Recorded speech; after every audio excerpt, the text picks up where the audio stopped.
Chiller Theater.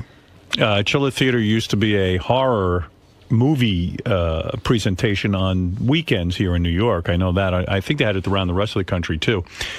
So they had a horror convention. A lot of different celebrities were there. I haven't heard all of these. I heard one or two, but they're kind of interesting. Richard and J.D. first get a hold of Billy West. For those of you who are fans of Billy who used to work on our show, Billy explains why he left the show, and he explains who he hates on the show. Billy, very, very candid in this. So what happened with you and Howard? Why did you leave the show? Because I asked for a raise, and nobody would return my calls. Who did you ask? Well, my solicitor was talking to the station, and they didn't want to know from it, so I just got up and left. I'm not a victim. I'm 55 years old. I had to go make a fucking living. Do you miss it? I did my bit for radio, you know what I mean? There's so much to do in the world. Yeah. So, like I said, I'm too old anyway. Do you listen to the show still? I can't because I don't have a Sirius radio. But after you left, did you not want to listen to the show after you left, or did you still listen? I never listened to radio. I only listened to Air America. When I was in radio, I didn't listen to radio.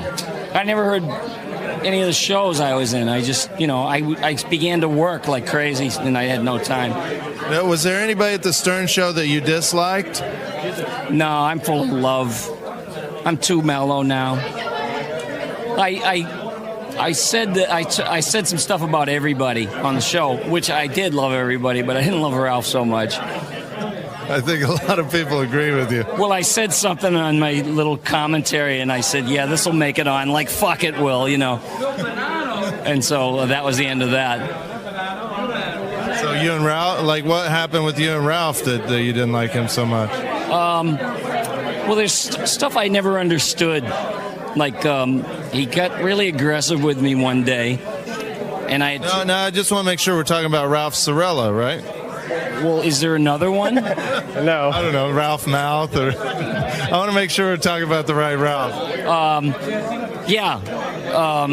Let me think. It was a million years ago, turned left, and he started some crap with me out of the blue one day. And, I had nothing to do with him. I didn't give a fuck what he did or what happened to him or anything. I was just minding my own business. And I had a hair transplant done. And I wore this Yankees baseball cap, and he comes galloping in out of fucking nowhere one day into Gary's office, grabs my head and starts squeezing it like that. And I got up and I was like, what the fuck do you think you're doing? I'll knock you through that fucking wall. And he goes, yeah, you would too. You're a psycho. You're a fucking psycho. And I said, I was this close to punching him in the head with a business end of a fucking pen, like that. And then he just galloped off. He said, well, your head shouldn't have been in the way. I never forgot that. I never had anybody do that to me in my life. Just come out of nowhere. I never understood it. I never will understand it, and I don't care to understand it. So you would never talk to him to try, to have him apologize to you, or? Why would I go out of my way to do that? Well, there it is. It's a very telling story, isn't it? There's a couple of obvious questions there, though. Obviously, did you know that he asked for a raise, Howard? No, I did know he asked. What happened was he said he only worked for us. He really didn't work for us. Right. He worked for the radio station. He was part of the production team, and to do voices. And Mel Karmazin had said to me, the way I found out about him, he says, listen to this tape of this guy, tell me what you think. I go, I think he's terrific. He does all these voices. Right. I said, if you're hiring him, I would love for him to appear on my show, too. Can you ask him if he would? So I guess part of his overall deal that he made with the station to do, he was supposed to do production. He did all commercials, and he'd do funny voices on the commercials. Right. So I would have him sit in. So he came to me, and he said, I'd like to be a permanent member of your show. I go, I'm thrilled. That sounds great. I'm all for it. I'm going to say something to Tom. He goes, well, I'm negotiating with him now. I said, okay. Tom said he was handling it. Next thing I knew, Billy left. Billy was gone, yeah. And I was like, well, what happened to Billy? Well, they couldn't come to a conclusion on a deal, and I went, oh, my God, Billy's so great. I mean, that's exactly how it went down. Man, that's horrible. And all I ever did say to the station was, I think Billy's a real talent. I think we should keep him in the company. Billy didn't want to do this commercial work anymore and the production work. He he just wanted to be on our show. And I mean, who wouldn't want Plus, Billy? he was becoming famous. I remember listening to him and going, "My God, that guy's the funniest guy ever." Yep. So that's how that went down. But I don't know. Somehow, like even in that explanation, it seemed like Billy was mad at me that I wouldn't pay him, and it's like I would have paid Billy. I mean, there was definitely a passive aggressive tone to that. Yeah, I know, but I feel bad because I love Billy, and I don't know. I always think Billy's angry with me somehow because he never comes on the show and like hangs out. And no, he said he would come on anytime. Oh, really? He loves We've you guys. asked him a number of times, but he hasn't ever shown up. Yeah, because I love Billy. Yeah, he loves everybody. And I was sad when he left. I was like, oh, fuck, we lost this great guy. Billy. No, we interviewed him for a while. I mean, I just pulled the best part, but he had real nice things to say about everybody. And he's not bitter at all. Oh, good, okay. Was there anything that bothered you about, like, say, Gary?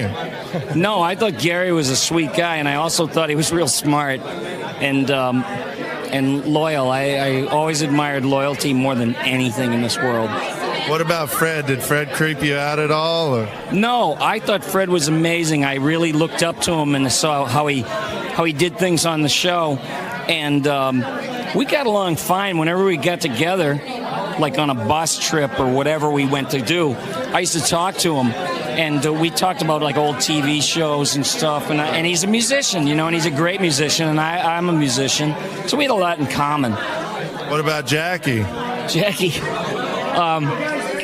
I liked him very much. People just think he was like this baggy pants drunk with a seltzer bottle, you know, with a beep nose and the big fucking shoes, you know, drunk. But he was not just a compendium of every joke that ever existed. He like when you're with him personally, he says the funniest. I mean, he has the kind of brain Robin Williams wishes he had. I don't know. I just feel so bad that I liked him so much. I don't even mind admitting to you that when Jackie left, I remember discussing it with writers at the Norm Show that we all heard the rumor was he was going to take this job. Jackie, right. we were like, my God, this is going to be the greatest thing ever. Yeah. Well, Billy, he went out to the West Coast. We lost him. That's it. That's how it worked. Let's see. Richard and JD interview Eric Roberts, the famous brother of Julia Roberts. I understand when you first approached him, he didn't know you were from our show, and he bawled you out. Well, he went up to our cameraman, Adam, and said he was going to kick his motherfucking ass or something like that. He just jumped out of his chair and ran up to our camera. He's nuts. When he saw a camera, he got freaked out. But then he found out it was for you, and he loves you, so he was happy to be here. He is, the very famous Eric Roberts. So, Mr. Roberts, what are you up to today? Signing autographs, saying hi to people I don't know. What are you doing, Dracula? Interviewing you. What? Why you out in the daytime, pal? I'm indoors. Ah, that helps, huh? Gotcha. Okay. What do you think of the whole? Well, we have skylights, though. I know. I'm sweating it. What do you think of the whole Imus situation? I think it's unfortunate. I think I'm not an Imus fan. I'm a Howard fan, but I feel bad for him because he's always been paid to be outrageous, and he's being outrageous, and he had us a nappy-headed hose, and he's hung out to dry for it. I think it's an overreaction, but I also think it was uncool for anybody to say that. But he's known for that kind of stuff, so why come down on him so hard? I think that maybe Howard should help him because Howard's the only one who probably can. I think, but. I feel bad for him. I don't know why, but I do. But also, that girls' basketball team did not deserve to be called nappy-headed hose. But that's another story. Have you ever used the N-word? Never, except never. Do you shave your private parts? Only when my baby asked me to, and she says, "Eric, let's have a little bald action." I say, "Okay, let's do it." Did you vote for Sanjaya? Of course I voted for Sanjaya. I'm a Howard Stern fan. You do whatever Howard says? Pretty much. About half-assed, yeah. Do you mind if we ask about your sister? Whatever you want to ask. Are you guys friendly now? Well, here's the problem. She asked me, what do you think of my husband? I said, you don't want to know. She said, oh, no, tell me. I said, okay. He's married to a woman. They're making a baby. Then the movie star makes eyes at him, and he divorces his wife, and he goes after the movie star. I don't think much of him. Get out of my house and never come back. That didn't really happen, though. Are you circumcised? Indeed. Are you as sexually active now as you've ever been? Ask me again, because I was sweating. I'm trying to wipe it off. Are you as sexually active now as you've ever been? Now I'm more, because I got a wife who's just hotter and hotter and hotter and hotter. Who's the biggest a-hole in Hollywood? That's a hard question. There's a lot of room for that. I don't think I'm the one to pass that on, though. Next question. How heavy is the fattest chick you ever banged?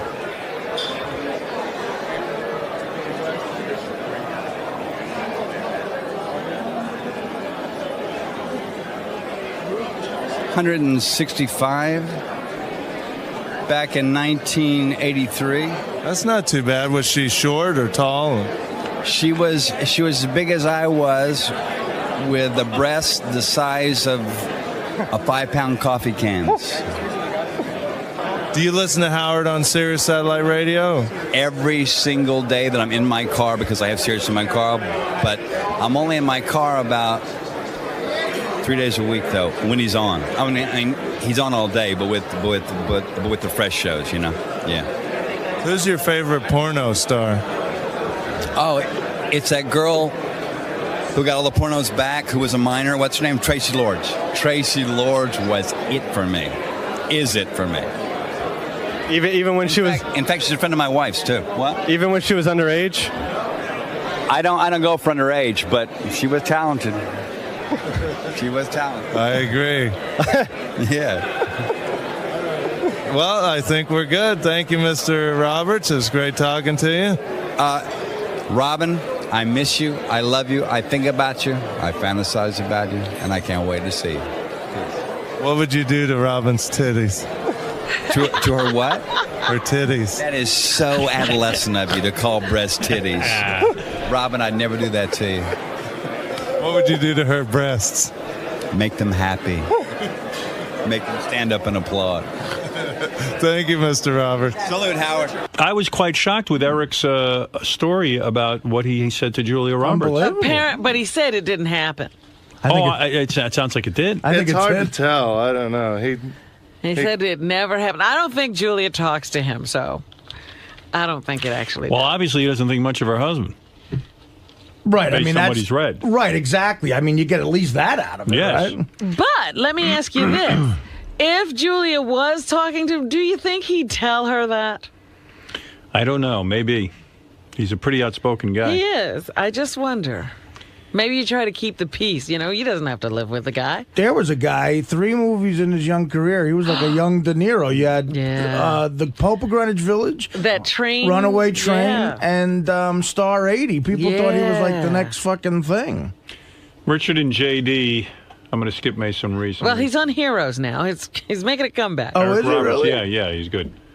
He's a good actor. Richard and J.D. interview a convention goer. This guy's pretty funny. What's up? It's JD. We are here with a fan at the Chiller Theater Convention. What's your name? Stuart. Stuart. And what exactly did you come to see in specifics? Well, let's see. I came here for the experience, the convention experience. And I also came here to see some of the celebrities, like specifically Robert Beltran, Billy West, and Wally Wingert. Yeah. And how many of these conventions have you been to before? Oh, I've pretty much lost count. How old are you? 40. I'll be 45 in October. And when was the last time you got laid? Ha ha ha. Have you ever met a girl at one of these conventions or anything? As I said, I mainly go for the experience and interaction with the celebrities. Richard, do you have anything to ask him? Hopefully it's something intelligent. I have my doubts. You have gout? No, I said I'm starting to have my doubts that what I'm going to be asked is intelligent. What's your favorite TV show? Oh, that depends. Well, that varies. Like, for instance, when it comes to comedies, it has to be The Simpsons. What about sci-fi? Science fiction, the stuff that's currently on the air, it would have to be the Stargate franchise. How often do you masturbate? Well, I thought you were going to be asking intelligent questions, but I was mistaken. Do you live with your mom?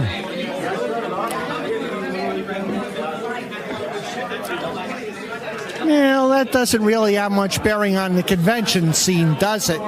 When did you lose your virginity? Well, let's just say if you lose something, you can always find it in the last place you look. Do you shave your private parts? As I said, well, it looks like we're really getting a load of intelligent questions today. All right. How big of a How nerd? do you split the atom? Well, JD excited to meet someone on his level. on his level. How big of a Thanks. nerd do you have to be goofed on by JD for being a nerd? Well, that guy, I'll tell you what, that guy might not be a nerd. He didn't take your shit. Well, plus we were in costumes. I was a vampire and JD was a muscle man. Oh, really? So we looked pretty dorky, yeah. Here's Richard and JD interviewing.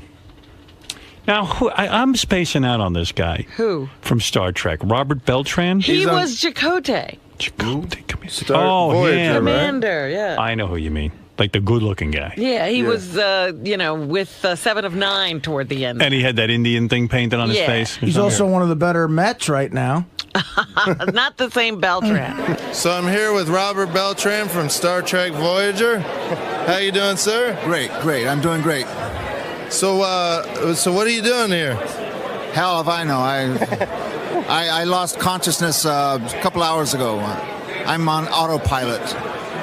So were you a big Star Trek fan? Or? No, I absolutely hated it.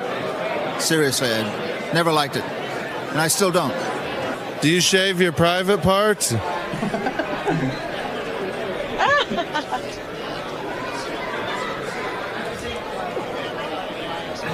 Why must you ask that? Do you like a girl to shave her private parts? Let's just say I like girls shaved and unshaved, okay? Doesn't matter. Have you ever had a gay experience? I think you guys need to get laid. I really do. I haven't had these questions since I was in junior high school. I'm just curious. Oh yeah, the people that come here, do you kind of laugh at them or? No, I don't laugh at them. What's to laugh at? Well, look at us. Yeah, I mean, I'm taking you seriously, so why laugh at them? I got one. Have you ever gotten laid at one of these conventions? Man, why don't we go to the next question? Are you circumcised? Man. You know what? I really am offended by these kind of questions. I mean, not really offended, but I just don't want to answer them because they're ridiculous. I'm circumcised, by the way. Good for you. Wow, that was a good interview. That was the funniest interview ever. Refresh my memory on this one. Who is Sybil Danning? She was in Conan, one of the Conan movies, yeah. I think, yeah, the second Two, one, I yeah. think. Conan the Barbarian? Yeah, she was blonde, big boobs. She was hot back in the day, and me and JD were both like smitten with her back in the Was day. she hot? Is she hot now? You know what? For an older lady, she looked okay, but JD's giving the nod no. What's Okay, I mean, yeah, she looks old in the face. She's not but JD's she still had caliber. she still had her boobs out. So. Wait, I couldn't hear what you said. What? She looked old in the face, but her boobs were still out, so they looked all right, from what I could tell. You wouldn't do her, huh?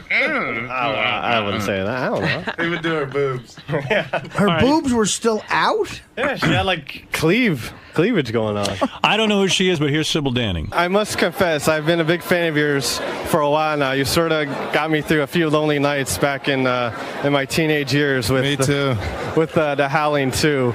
And I was, and actually, you still look magnificent. Everything seems to be, looking great. And I was wondering if you get, a lot of that, people coming up to you telling you how much they got pleasure from seeing you in Howling 2. Oh, yeah. And in particular, they remind me of that scene, and they keep asking me if I have that rip-away dress.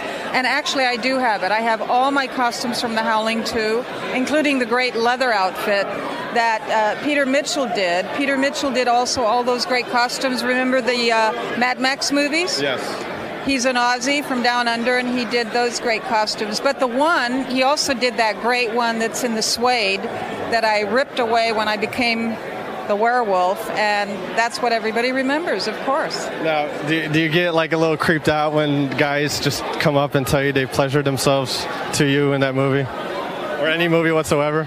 No, absolutely not. I mean, I did a movie called Bluebeard where I played a prostitute, and I have some guys coming up to me and said, I loved you in Bluebeard, and I said, you must have been in diapers when you saw that, because that was some time ago. So I have young and I have older fans, and I'm happy. I mean, what woman is not happy that she makes a man happy? Now, do you have guys like offering you to possibly spend a night with you? No, actually, I must say my fans are very discreet, and I think probably the ones that would like to ask me that are so nervous and so shy that they just shake, and I can imagine what they'd like to say, but they don't say it. No, my fans are really very, very, very polite, I must say. They are. I guess you wouldn't take them up on that offer, would you? I'm not Superwoman, and I could not. You have to be fair with everyone, you have to be kind to everybody, or you have to turn down everybody. But no, my fans are really great.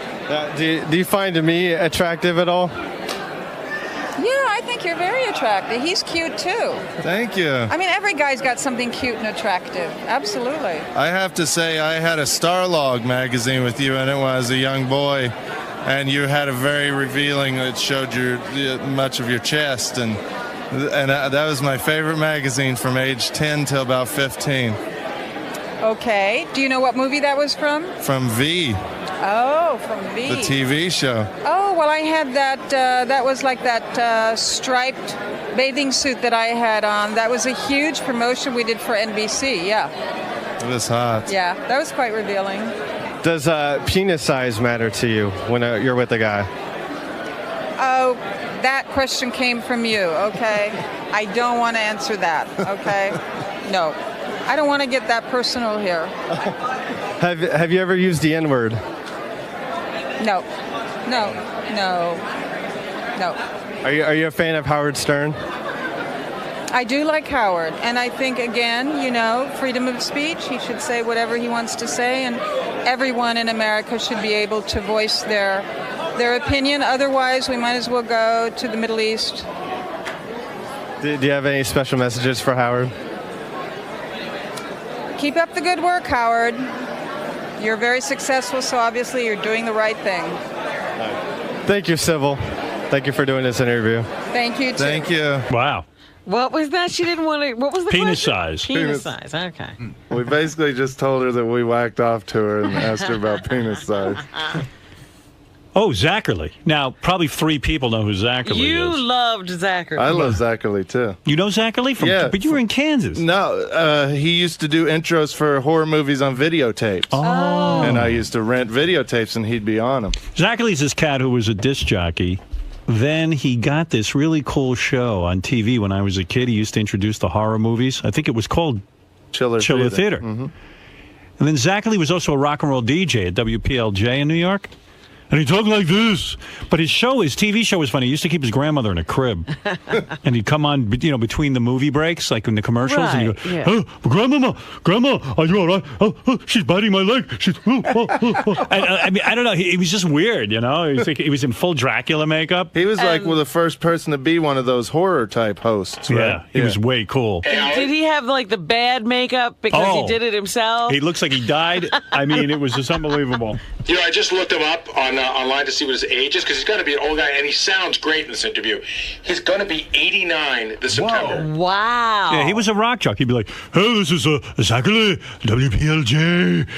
We're going to play a little Boston for you. Like that. It was just weird. I remember about 10 years ago, you did it like an hour imitating Zachary one morning, and I was like, that's the coolest thing ever, because it was just so funny, and not too many people know of Zachary. All right, this is Richard, and we're here with the legendary Zachary. Yes, that's true. Yes.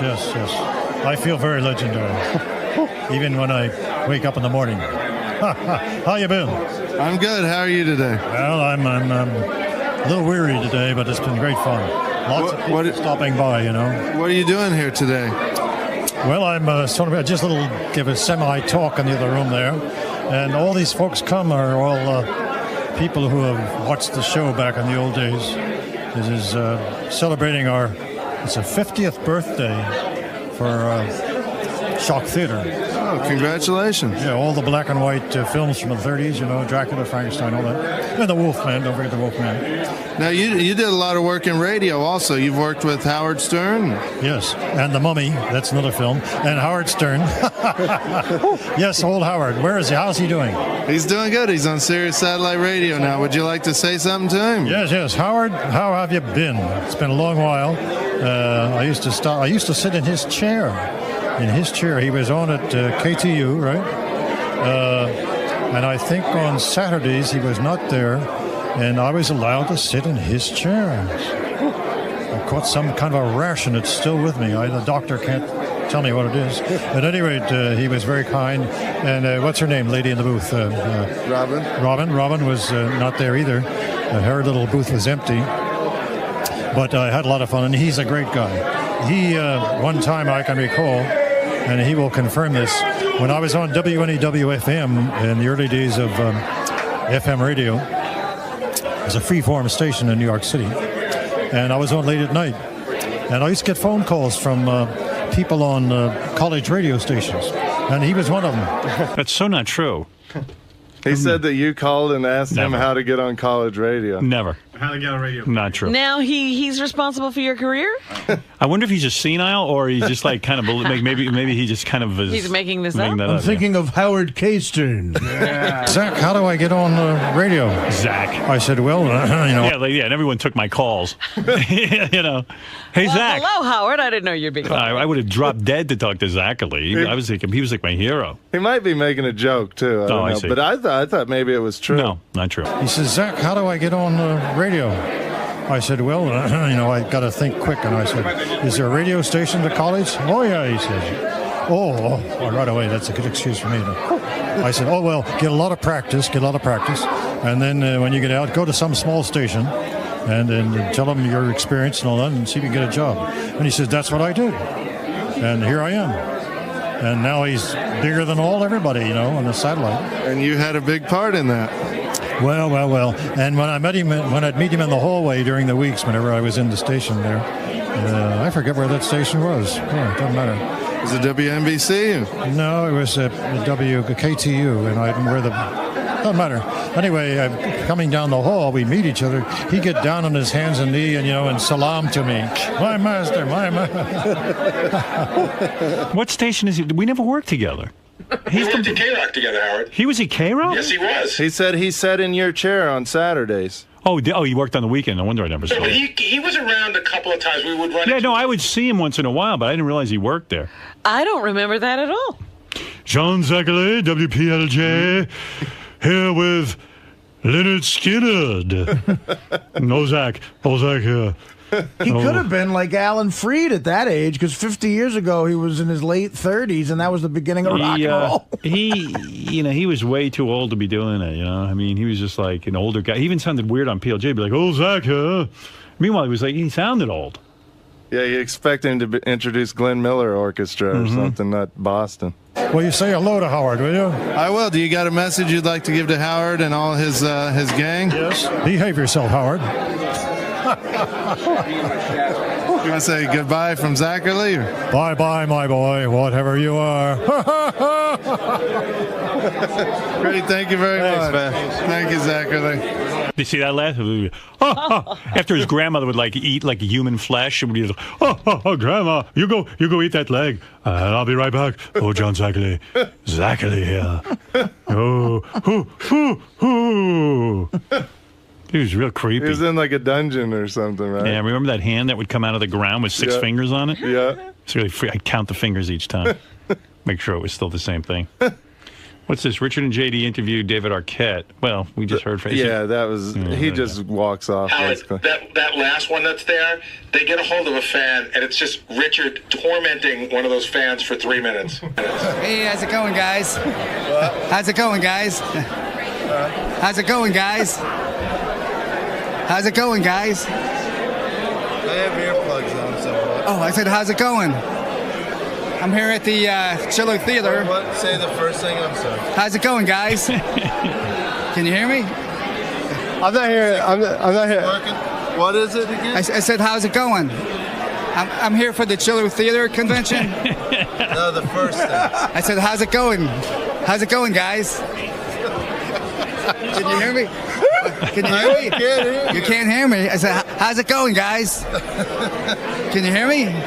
Okay. Is your mic on? Check. Is this on? Oh, that's why. Now it's on. I'm sorry. How's it going? Are you sure this is on? I couldn't hear that. How's it going? I'm here for the Chiller Theater Toy Model and Film Expo. How's it doing it live? Yeah, Usually you're on the phone. It's fun. It's hard not to laugh. Yeah, it's that Gilbert thing that he did to that guy, but it's live. That's great. What does this guy look like? He looked like a convention goer, like kind of a little overweight. Are there any girls there that go for these things? There's about 2 hot chicks out of like 5,000 people. Yeah. There must be some hot chicks who sign autographs and stuff. There was a couple. There was a couple from that Grindhouse movie that were pretty hot. I got the last part, the Chiller Theater, but what was the first? I said, how's it going today?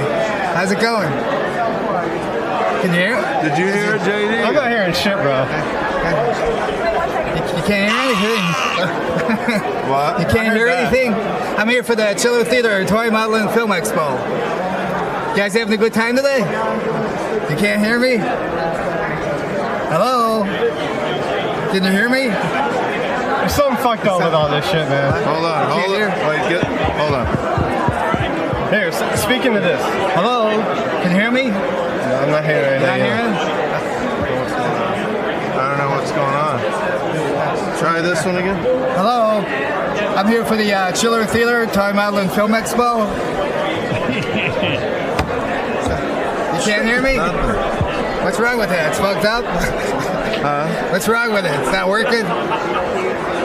Your mic must be fucked up or something, huh? It's not working right. I'm sorry. You can't hear me? Oh my God. I come every twice a year for the show. It's a great show. Hold on. Maybe I can read your... What is... What? Do you know sign language? No. No, hold on. Just say the first part again. It says, how's it going today? I'm here for the Chiller Theater Toy Model and Film Expo. Wait. I'm trying to read your lips. Read my lips. You need to read my lips. But I can't understand. Speak like real slow. So, how's it going today? I'm here for the Chiller Theater Toy Model. See, I heard today. What was before that? It says, how's it going, guys? I'm here for the Chiller Theater Toy Model and Film Expo. Model. I heard model. Hold on. How long does this go on? Not too much longer. And then we just... What? Then we get him with something a little different at the end, too. Try again.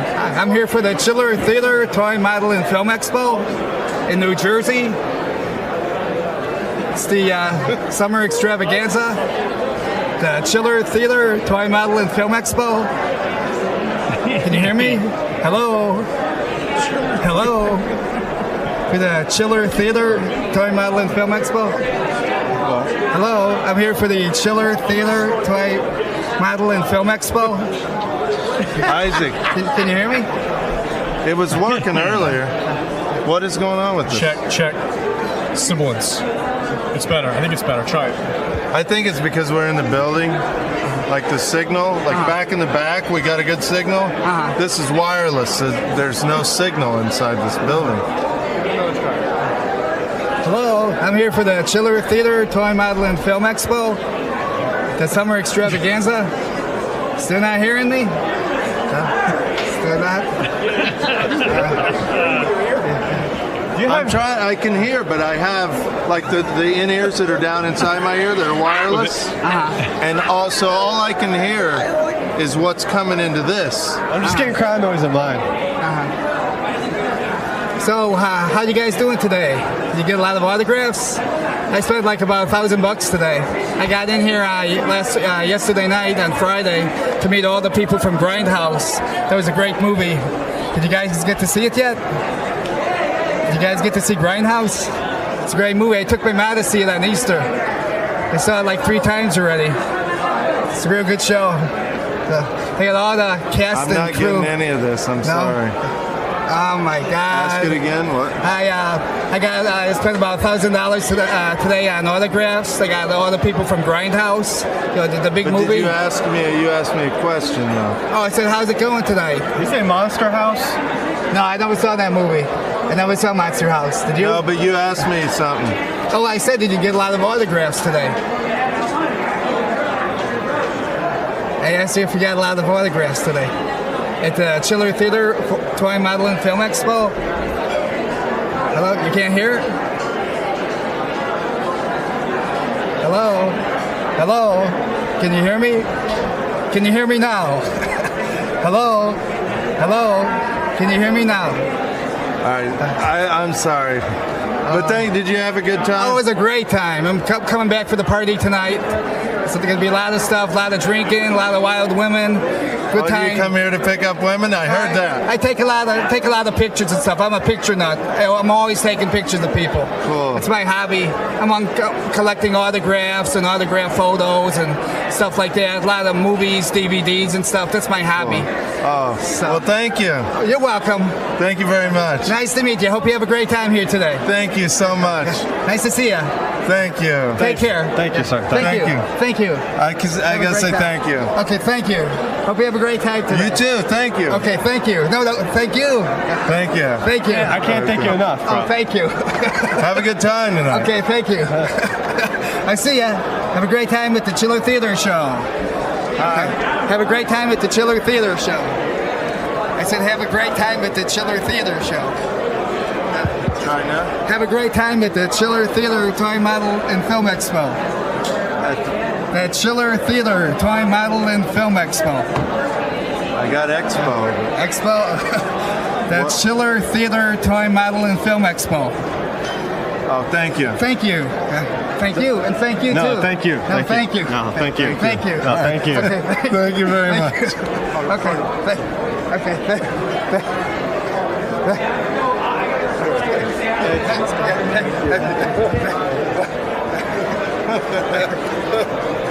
Thank you. Thank you. Awesome shirt too. Thank you. Thank you, sir. Thank you. Thanks, Thank you. Thank you. Don't touch me. Thank you. Keep filming. Thank you. Thanks. Thank you. Thank you. Wait. Thank you. Thank you. No, thank you. Thank you. Thanks a lot. Thank you. Bye. Thank you. Thank you. Thank you. Bye. Thank you. Thank you.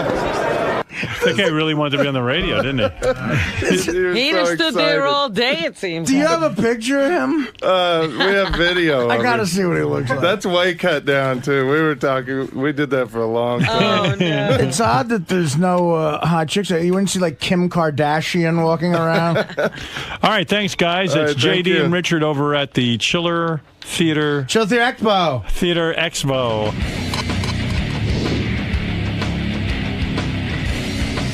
Hey, it's Richard Christie and JD Harmeyer. and we're here at the Chiller Theater Convention in New Jersey. It's a horror sci-fi convention. We're gonna go talk to some celebrities and talk to some nerds and some virgins and just people that show up to these kind of things. And we're gonna dress up. I'm gonna be a vampire. What are you gonna be?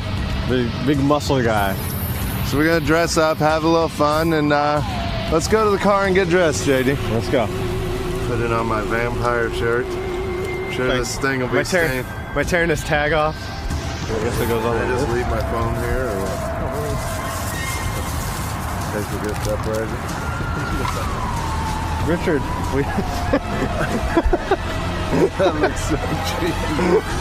will you button me up? You don't even have a chest. Where's your chest? Isn't this it? All right, so I got to pull my vampire makeup. What else do I have? Just a cape? Or? Cape, makeup. I think that's all you have, right?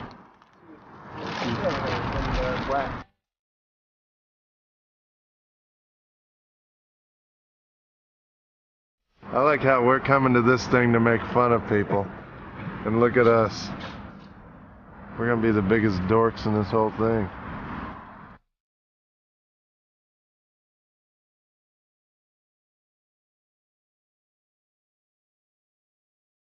All right, we're all set. We're in our costumes. We're ready to go.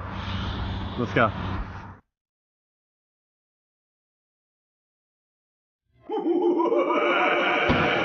All right, so we're here in the convention.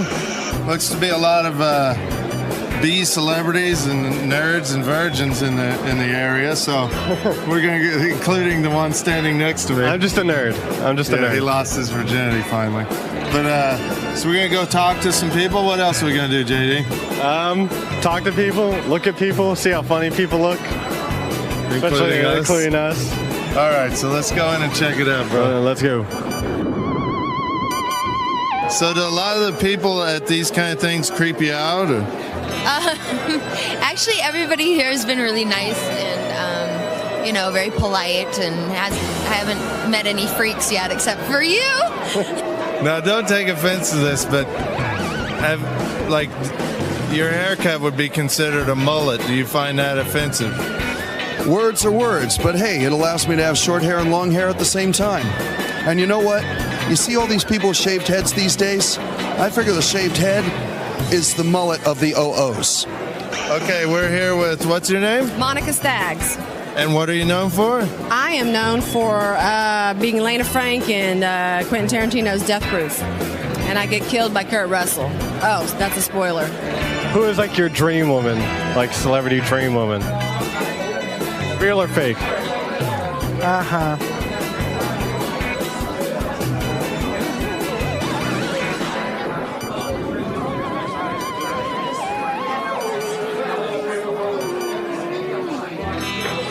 Yeah, I thought you'd be asking stuff more germane to the convention.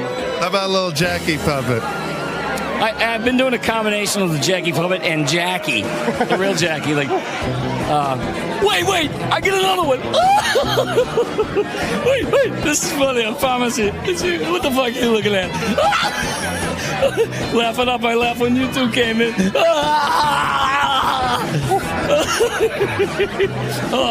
So what are you, just some bag of dumb remarks waiting to be made? Did you hear what I just fucking said? Hey, what do you call a prostitute in a refrigerator? Oh, fuck, I fucked a joke up. Wait, let me start over. Take two. What do you call a whore in a refrigerator? A prostitute. Oh, I'm gonna fucking die. I need some pot. Give me some fucking pot. Give me some pot!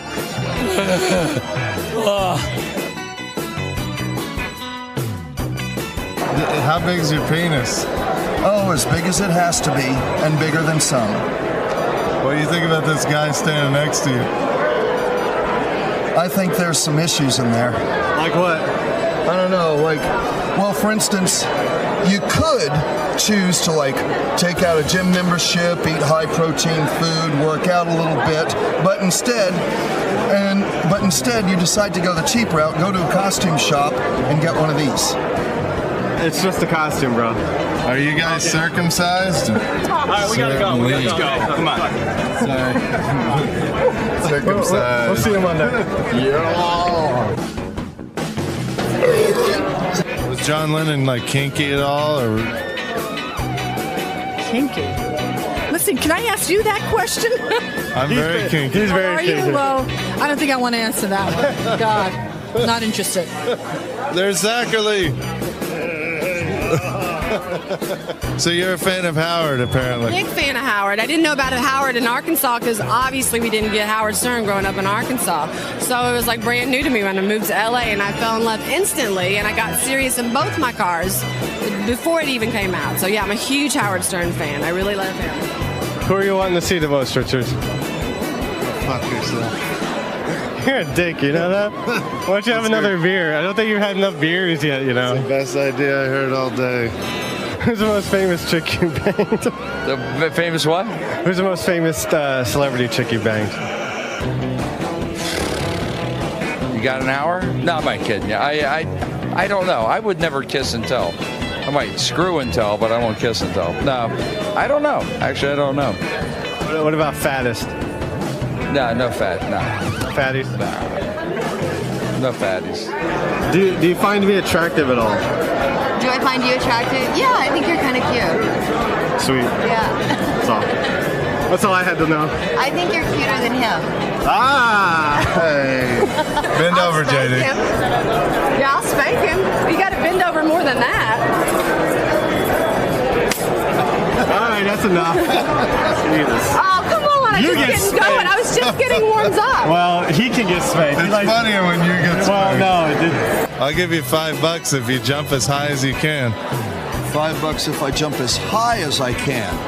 So that means I can't like half-ass it and just do a little hop, you know? No, you gotta jump 5 times, $1 each time. I'll give you. 5 times, $1 each time. I'll even hold your glasses. Ah, you'll hold the glasses, huh?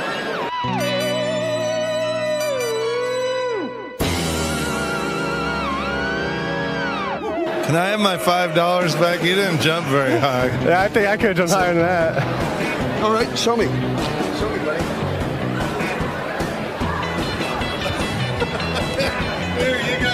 Here, you guys do it next to each other. Let's have a jumping contest. All right, ready? 1, 2, 3, go. See, he's holding me down, the fuck. Cheater. Did he ever try anal with you? I don't think that's something that you ask a lady. I'm sorry. I mean, did John Lennon try? John Lennon didn't try. You still wouldn't ask that of me either, would you? I'm not going to answer that one. So what's your name? Lisa. And normally, like, there's a lot of nerds and a lot of dorks here and guys. And, like this guy right here. Oh, you're one of them too, asshole. Yeah, look who's talking. Look at you. You're dressed up as Dracula. Yeah, shut up. But most of this convention is, young, kind of dorky guys. What's an attractive young lady like you doing here? I'm just here hanging out, drinking, checking everything out, checking you guys out. I said, have you ever run into a smelly vagina? Well, I might have, but I wasn't aware of it at that time, but yes. I have no idea, maybe. I'm an athlete, so that could have happened. So we've interviewed a few people, talked to some people. Christy Swanson. Drank a few beers. Yes, I can smell it. Don't.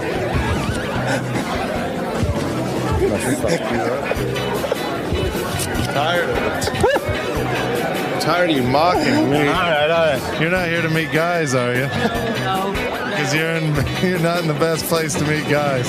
No, I'm not here to meet guys. She is, but maybe not the best looking guy. Unless you want to meet guys that live with their mom. I want a hot dog, but they cost too much. That's what Isaac, the producer, told me to say, because I would never say that. That is the dumbest thing. Isaac Spielberg. Isaac Spielberg told me this. Come on, let's get real here. Let's get real. Let's get real. This guy's telling us what to say. That's not reality, bro. Fuck you. Just do what I say. Hey, Shuli, how you doing, Shuli? Shuli. Somebody mistook him for Shuli. Just pay attention. Just do what I say. Say shalom, biatch.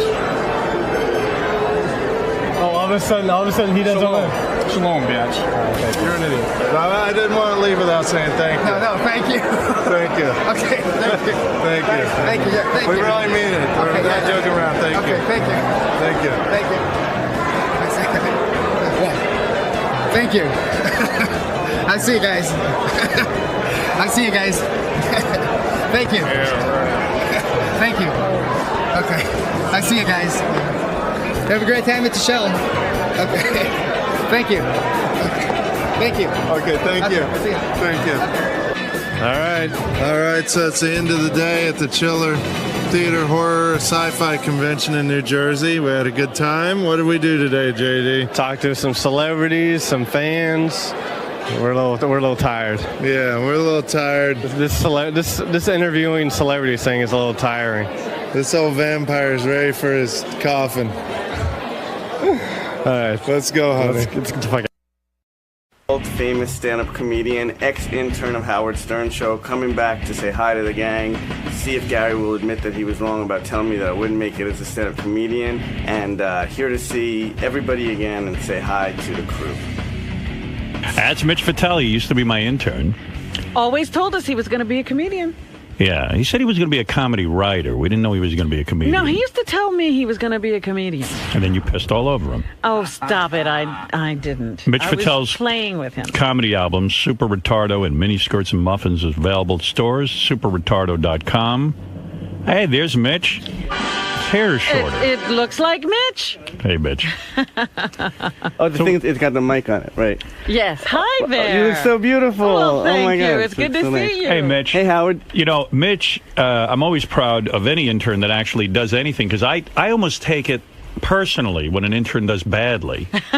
You know, because people go, oh, they used to be an intern. Yeah, Yeah, they And when- interned on the Howard Stern show. Look at him. And when my interns do well, makes it seem like almost like I'm legitimate in a way. I launched careers you can pick not talent. only did you launch careers, but you made it okay. At least I heard you first when I was 15. Right. And you became my hero. And the reason why is because I think that you kind of taught me that guys who weren't cool could get girls. Yeah, And that was my mission in life. Yeah, and Yes. so then I was like, oh my God, well, I can do it. If he can do it, I can do it. And so that's why I wanted to become a stand-up. I heard you're banging a 19-year-old. 19-year-old girl. Yeah, that's your girlfriend. You moved He's her in. finally able Yeah. to get a 19-year-old. Yeah. Took him And till he she's- was, how old are you now, 37? I'm 38. You're 38. Yeah. Took him till he was 38 to get a 19-year-old. Yeah, I know yeah. the feeling. Yeah, it's wonderful. Once you can get one, it's wonderful. And what's even more amazing is that she's convinced that she would like me even if I wasn't a successful comedian. All right. But yet I walk in the mall and nobody pays attention to me, but suddenly she says that she would have figured it out. How'd you meet her? She was a waitress at a comedy club. And she, Yeah, and she was into your act. And I mean, you're a good comic. Your album sounds funny. You, Thank you, man. now, that means a lot to me. Does Well, it? we've been Good. following, your first Lettermans and all Yeah. that. We were really proud. Yeah, but I thought you were said mad saw at the my show. No, I wasn't mad at the show. What I was is they had asked me to come back, and I said I wanted to come back when I had become successful because I wanted to say that I did it. Do you think it's right that you came on now? Do you feel successful enough that you're here, or should you have waited a little more? What, is this the right timing or what? No, I felt Actually, right. Mitch is on the Tonight Show all the time. This was weird. Last night I said, Mitch is coming on. I'm going to look him up on Google. And I Right. Googled you, and then I went to your website. Right. And on your website is the clip of you on Jay Leno doing a report from the Grammys, similar to what you used to do, what Stuttering John did for us Yeah, and what we did yeah. on the show. And I still hold it against Leno that he will not admit that he's got Stuttering John, the announcer. Mitch then comes out and does the Grammys red carpet and asks goofy questions of celebrities. Right. And the guy, no, nothing to do with your show. And last night, him and Kev were trying to figure out if Sal should go to Kev's party. Yeah, exactly. So. I mean, it does. And you know, like Beth, my girlfriend, tried to calm me down. She goes, "Isn't that a compliment to you that all these guys are using your stuff?" And I go, "No, for some reason, I don't feel generous." You're not complimenting. I wouldn't mind if Jay Leno in an interview said, "You know, Howard Stern made these things possible, and I'm trying to do them on my own." Didn't Dave Letterman admit to you that he started using his mom because you talked to your mom? Yeah, he absolutely. And that I can live with. I somehow need the recognition. I don't know why. I can't imagine one of my fans watching The Tonight Show and seeing you do your Grammys thing and seeing John do the announcing and then doesn't get like kind of ticked off. Well, that's the first time I ever did a red carpet thing for him. Yeah, I used to go out to like the thanks man. I used to go to like the Country Music Awards and stuff like that and talk to Willie Nelson and stuff like that in his bus and stuff. So, but I feel like Jay talks down to you though. When I watched the clip, like you did a really good piece. My girlfriend actually said that too. My girlfriend's like, he's kind of mean to you when you come out. Like he's better than you. Shouldn't say that. He's in the middle of, I know, but he's in the middle of ripping me off. And he's even using my ex-intern in a bit. Yeah. And I sit there and I go, he doesn't know I was an intern. I know that. And the thing is that, like, he looks at Mitch. And Mitch is a lot shorter than Jay, and he kind of looks at him and goes, "Oh, you look like your clothes are funny." I mean, whose clothes are funnier than Jay Leno? You ever see him ride around on his motorcycle with that shirt that's all tight? Right, it looks like Halloween. Yeah, and his tits and his belly are hanging over the belt. I mean, you know, in the big jaw. But he's Where'd you get your costume? He's looking at Mitch like he's a maggot. Meanwhile, Mitch just put together a brilliant piece for him that was really funny. He's working hard for him. Yeah, it's weird. Well, yeah, and I appreciate the work. Good. I know, you can't say that. I know. Jay's been very good to me. I was coached to say that. Jay's been very good to me. You left our show. Yeah. You did one of the most brilliant things I think any intern has ever done. And normally I'd be pissed about it, but it was so brilliant. When Mitch would get really angry, and most of your anger was Fred.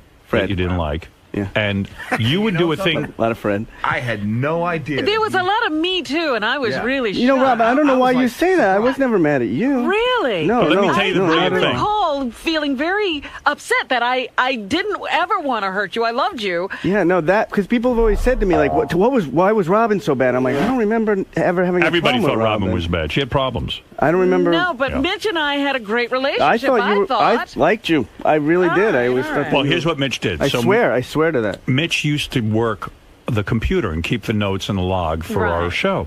Right. My job was I'd have to put in what was happening every hour. Right. When Mitch would get mad, he would do something called a time bomb. No one ever thought to do this. He would look ahead 5 years, and he'd write, Fred is an asshole.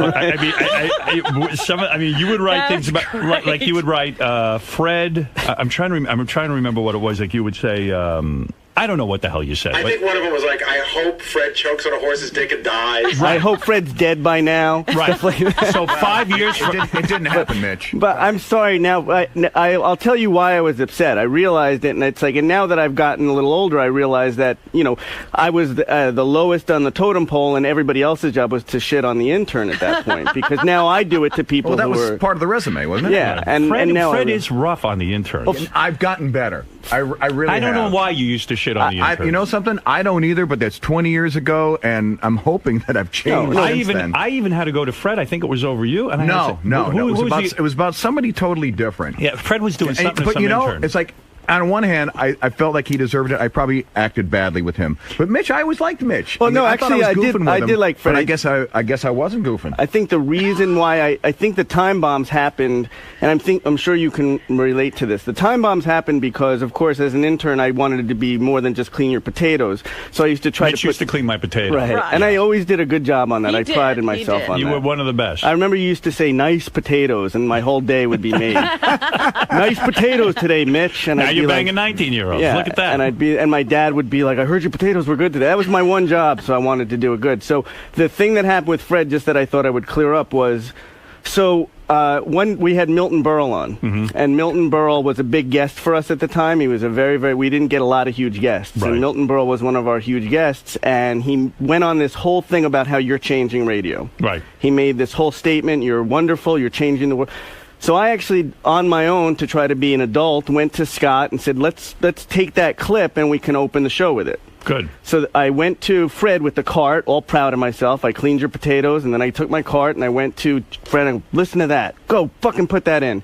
Fred puts it in and just stares at me while it's playing, and it ends, and you were talking about condescending. Fred just goes, yeah.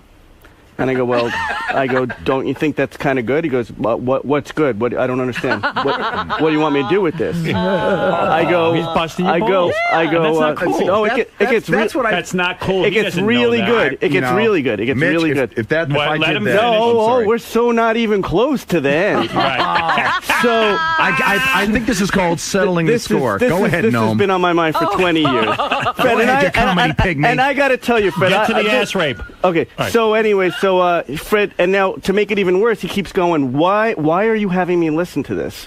I go, well, don't you think that would be kind of fun to open the show with? Why? Why do you think? And he's just torturing me. I go, well, I don't know. It's kind of Milton Berle talking about Howard. Yeah, okay. Well, I don't get it. Why do you think this is good? And he just kept torturing. I go, so all of a sudden I'm beaten and I'm like, it sucks. I suck. I'm a fucking idiot. I've got to put this away and I'm going to try to get it. But it gets even better. Go ahead. So that's it. So we put it away and it's done. Right. And months go by and we're cleaning out the office one day. Right. This is the moment I remember for the rest of my life. We're cleaning out the office and we have tons of carts and drawers. And we're pulling them out, and we're playing them and seeing what they are, just finding. And all of a sudden, we put in this cart that's not even labeled, and it's Milton Berle talking about Howard. Right. And you go, Jesus, that's brilliant. What is that? Why don't we open the show with that? Fred? And Fred goes, yeah, that is brilliant. I don't know whatever happened. Well, I don't even know where that's from. Oh, my and I'm God. sitting there, and I'm going like... Walnuts. Yeah. Right. And that's the moment I go, I'm going to go in and I'm going to set time bombs because I was like, I had to let it out somehow. You didn't know where to put it. Wow, that's a bitter intern. And Fred actually said, like, yeah, I remember putting that together. I remember that. I don't know whatever happened to that. You want to know something? I don't have a good memory about a lot of stuff, but that's bullshit. No, and you it's know not. it. Oh, now you're lying. Why don't you and Jay Leno go choke on a I horse's got to tell you dick? something, Fred. I've seen you in action with interns, and even when Gary was first interviewed, you do torture people. No, that's true. And But really, I would never do that. And plus, you took good material and you didn't play it. No, I would never. And then from that day on, we always open the show with the Milton Berle clip. Absolutely, I remember that clip. I think the 20 years has made this story a little bit better. You bet. What is it, Bubba? I think he used to get mad at me because he used to goof on his laugh and the way he spoke. The first part of that story sounds totally believable, but again, knowing Fred, that's Fred's way of joking with you. I would have thought that the story would have ended where Fred would have eventually used it. Because Fred used to... But think about how much time that wastes. I mean, really, Fred has too much time on his hands to sit there and goof on an intern. But Fred like, didn't used to go home and stuff. I know, he used to stay at the office. It was so important to me. I cared so much. And you're using your initiative. Let's encourage that, And then Fred. after that, I just was like, I'm just going to be a potato boy the rest of my life. You never tried again? I gave up. I just started writing time bombs. Somehow you overachieved. Well, the reason you hated Gary, I remember the I reason. never hated Gary. Well, Gary's your Yubi, the guy who told me I'd never Gary be a did was a success. lot worse than what I did. No, But you that's tortured. okay. Like you took an insect and pulled his leg off. I did do that. I don't know why you would know want something? to use I it. apologize for Thank that. you, I really Fred. did. That's all I ever wanted for 20 years. How Now many I'm more happy. time bombs are there going to be, by the way? How many did you say? I'm sure, like, there's anthrax coming in an envelope. Have the Robin time bombs hit yet? No, Have they no come? Robin ones. But Baba Booey, you did leave a few Baba Booey time bombs about Gary. What did you do wrong, Gary? We used to mess around with each other all the time. We would break each other's balls. So I didn't break balls. It was he breaking my balls. I didn't break his and you would balls. break my balls too. I was a kid. How did I break your balls? I was not much older than my you. boss. That's the funny thing. That's true. So what happened was I don't think he ever said that he wanted to do stand-up comedy. I think that he always wanted to be a writer. I don't remember Mitch ever saying, I want to be a stand-up. So I wanted one to do day, stand-up since I was 5. So one day while we're in the office, he goes, I want to be a stand-up comedian. And I go, you? And he goes, yeah. And I go, tell me a joke. Now, in my mind, it doesn't matter. I'm auditioning for Gary in a fucking front office. It doesn't matter what the joke is, whether the joke's funny or not is insignificant. I'm going to goof on it because that's what we do. Too awkward. Let's go to the phones, Mitch. So he see tells, what your score is. He tells me a joke. American Idol. He tells me a joke, which I don't remember, and it may or may not have been funny. And I kept a deadpan face, and I go, "Don't quit your day job," because we would always. I didn't even have a day job. I was an intern. I wasn't even getting paid. But I found out later, I guess Mitch really held that against me. And when we were working on your movie, Howard, right? I guess Ilan Gold, the comedian who was a good friend of Mitch's, did some work in the movie. And we sat down for lunch one day, and he was just telling me how the significance of your anger towards me And he was telling me that he even said to you that you've got to get over it. And Mitch left. I thought Mitch was like one of my best buddies. There's a guy in every performer's life who told him he'll never make it. Right. I know my guy. I put him in the movie. He was an Israeli general manager, radio station, told me I had a horrible voice, a horrible delivery, and that I'd never be any good on the air. And it only inspired me more, but it was devastating at the time. Devastating. You're his Israeli general manager. But here's the thing that bums me out. Jew. Here's the thing that bums me out about it. Kike boy. I didn't evaluate his comedy and tell him that he really sucked. I was busting his ball. Yeah, but people don't know that all the time, especially kids. Yeah, who are you're in college. Can I tell you what a kid Mitch was? You're so young. You're so young. You're 19, vulnerable. and you're just everything that someone says to you means so much more. Can I tell you what a kid Mitch was? Oh, here's one. Here's a time bomb. I hope Fred dies. Well, now I'm going to change all those time bombs because I got it out, and I love Fred now. So we get told by K-Rock that we have the opportunity to go out to Comic Relief. Yeah. We could send some people out. So we decide. That was my big thing you were bringing me. We're going to send Mitch, and I'm going to go with him. I'm going to chaperone Mitch. Right. And it's like a real low budget trip. Like Mitch and I are in the back of the plane, and Mitch and I have to share a bedroom, right? Yeah. So the whole way out, I said to Mitch, he's going to be in the green room asking celebrity questions.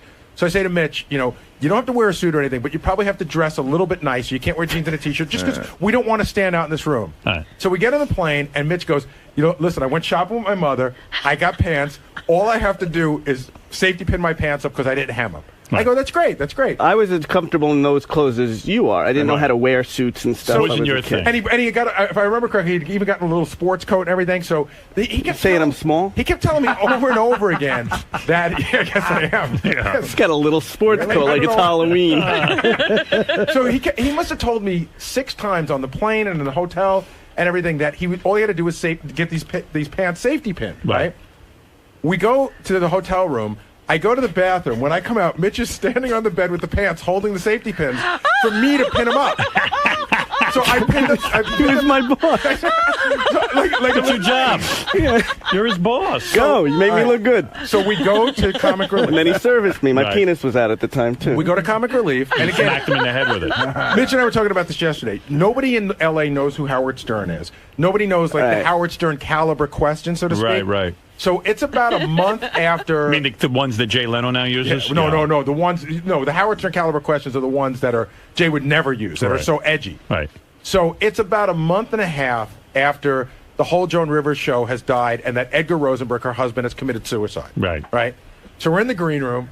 Mitch has this whole list of questions. And meanwhile, I don't know any of these people. Jackie used to just write questions for the interns to say. Right. Norman Lear comes back to the green room. He has just received a Lifetime Achievement Award for comedy from Comic Relief. Yeah. So Mitch raises his hand, and Mitch, what did you say? I said, is it true? Is it true that Fox killed Edgar Rosenberg? No, do you think Fox has any responsibility for the death of Edgar Rosenberg? That's great. Norman Lear. No idea what I was asking. By the way, that's a legitimate question. No idea. Rivers, no idea what I was saying asking. the job drove him crazy. So Norman Lear glares at Mitch. Glares at him. I'm in the back working the tape recorder. Thank God. I have to push the record button down. Yeah. He glares at him and he goes. There's a long pause and he goes, "Oh my God." He goes, I don't even. He goes, I just won a Lifetime Achievement Award. I don't even understand that question. Wow. And he wouldn't let it go. He kept going, oh my God. So finally, somebody asked him another question, and he starts answering. He goes, I got to stop. I got to tell you, I don't get your question. Mitch is shuffling through papers. Mitch did a lot of good stuff. Mitch was the guy who did the whole homeless makeover on our video. Remember that? Yeah. He did a lot of good stuff. So Mitch was asking John questions before John. Oh, yeah, definitely. So what happened? I heard your particular intern story was that you were our intern and then you wrecked your car and your dad said, look, you're getting the hell out of that job. Those people are taking advantage of you. They're not paying you, and I'm not paying to fix your car unless you leave, which was good probably. It got you out the door. I think even you said, I wouldn't let my son work on a show like that for free. I think that's what it was. And you were upset that you had to leave, and you even went and called your friend at NYU named Stuttering John. Well, there was a guy at the... and I actually had to apologize to Stuttering John because I think I did something bad to him when he first started. Because he first started and he said to me, and I don't know if you remember, I wrote this funny song for Howard, and it calls him a Jew boy. Right. And I said, well, Howard will love that. That'll be hysterical. He always laughs. And he played it, and I remember listening that day, and you going, what the hell do you think? The line was, poor little Jew boy thought he was a coon. That's the actual line. I remember the song. Oh, it was great. But it was funny because Mitch felt so bad about leaving us so quickly, and he wanted to help us, And get I a said replacement. And Mitch was all weird about the stuttering part. He's like, listen, the guy stutters, but it really won't affect his job at all. He's a good guy. I walk by and I go, my ears perked up. I go, you said there's a guy who stutters? I go, no need to interview him. He's hired. That's it. Right. John's still offended by that, by the way. That you said hire him before I ever met him. Just Absolutely. Based on the stutter. That's the truth. And he took it to a new level, the whole intern thing that I never thought That's I'd. right. Yeah. But so your dad got you. So what happened? You left, and I had no idea what happened to So you. I left. Well, what is even weirder is I had one of those weird kind of. A couple of people knew me because we had done the underpants party and stuff. Right. So I now wanted to become a stand-up comic. So I got a job as a waiter at an overnight truck stop. So every now and then, like in the movie The Accused, people would come in and be like, "You're the guy from Howard Stern," and I would just deny it because it would look so bad that I was just working for you, and then I was taking people's orders at a truck stop. So this guy would come in every week and harass me. I know you're the guy. I know you're the guy.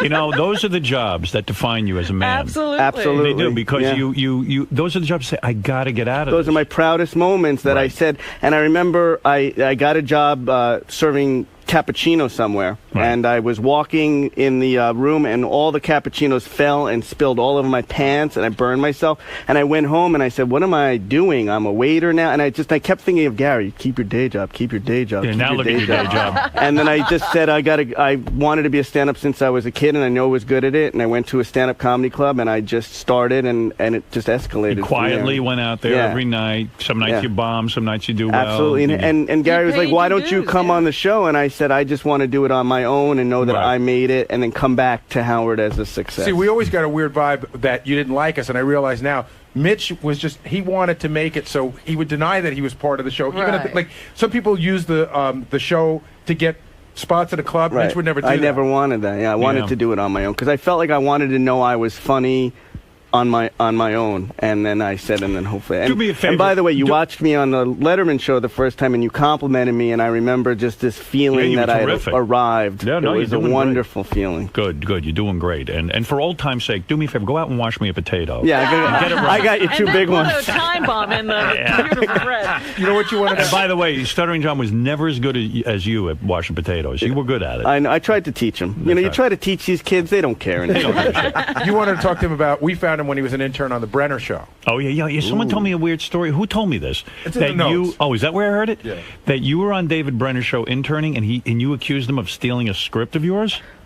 Well, again, and I think that's when Fred worked on the David Brenner show, and Fred actually stole it from me. No, I was working on the David Brenner show, and they used to start the show, which was god-awful, if you remember. Yeah. And they used to start the show with some terrible skit. David would come out, and the audience member would do something crazy. I always wanted to be more than an intern, so I wrote this script, and we were not allowed to talk to Dave. You were just not allowed to.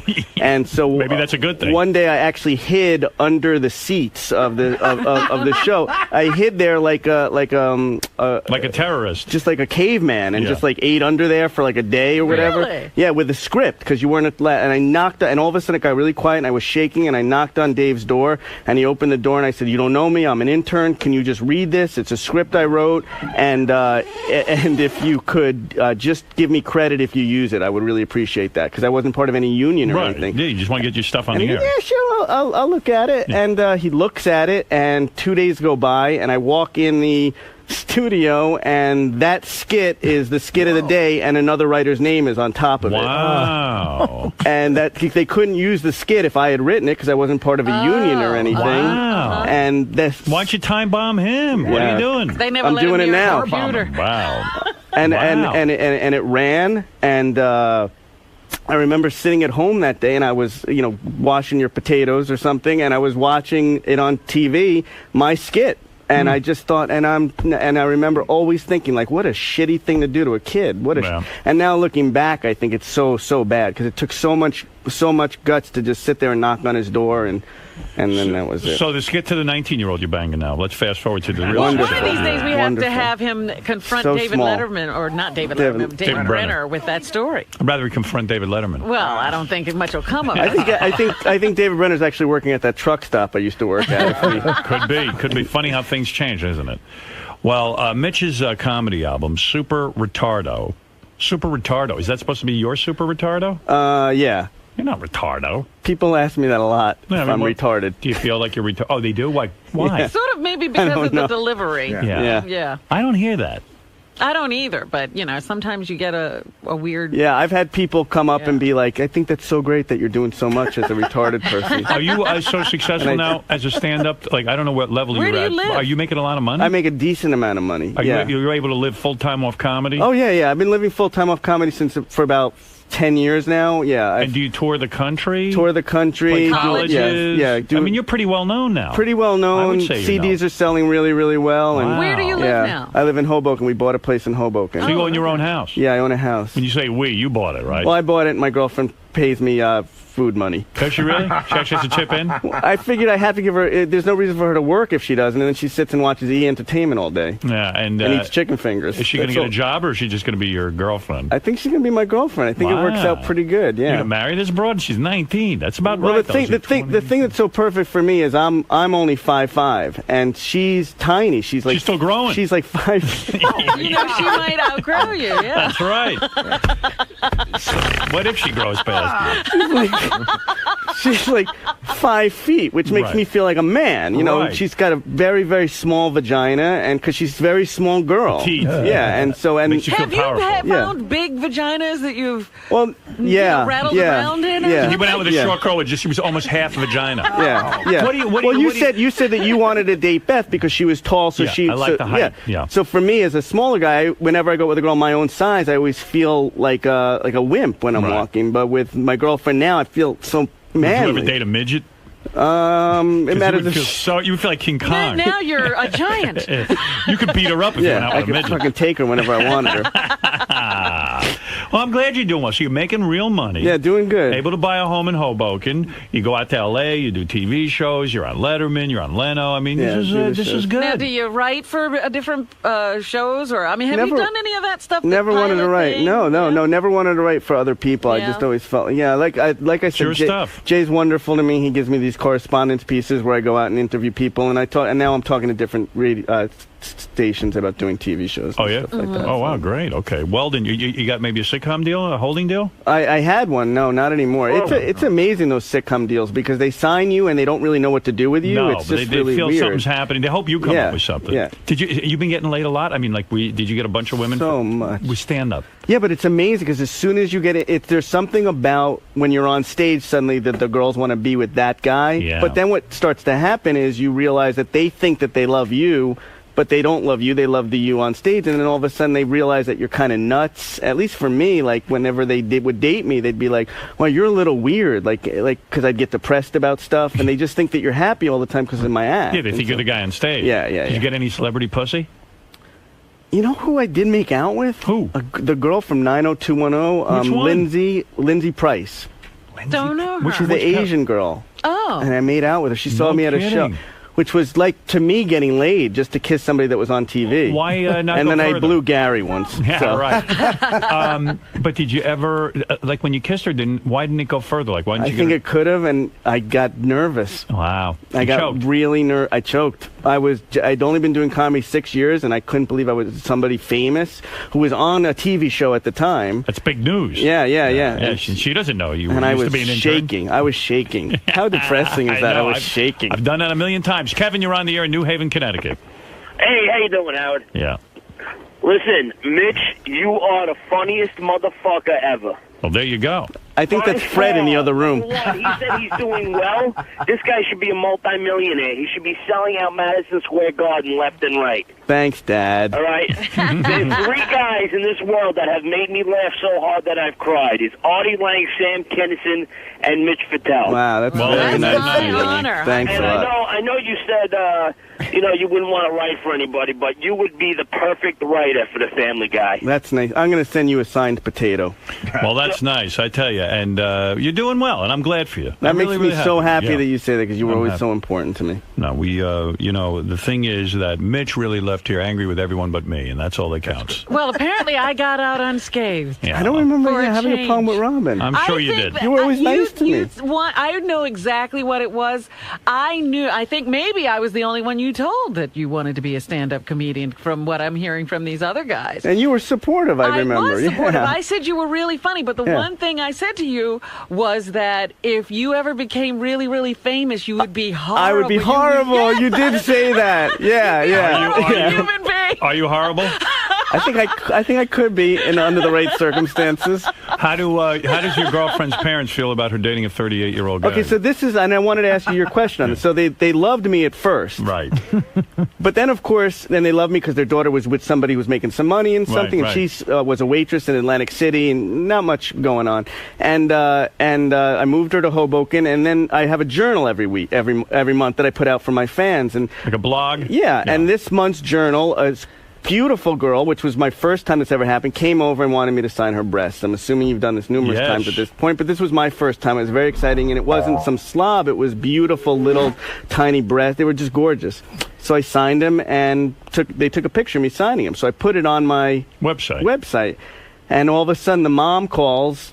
My girlfriend, why is he putting pictures of himself signing people's breasts on his website? Right. And then my girlfriend, why are you putting pictures of people? Why? I thought you would. I don't think it's appropriate that you're touching other people's breasts. And then I have to.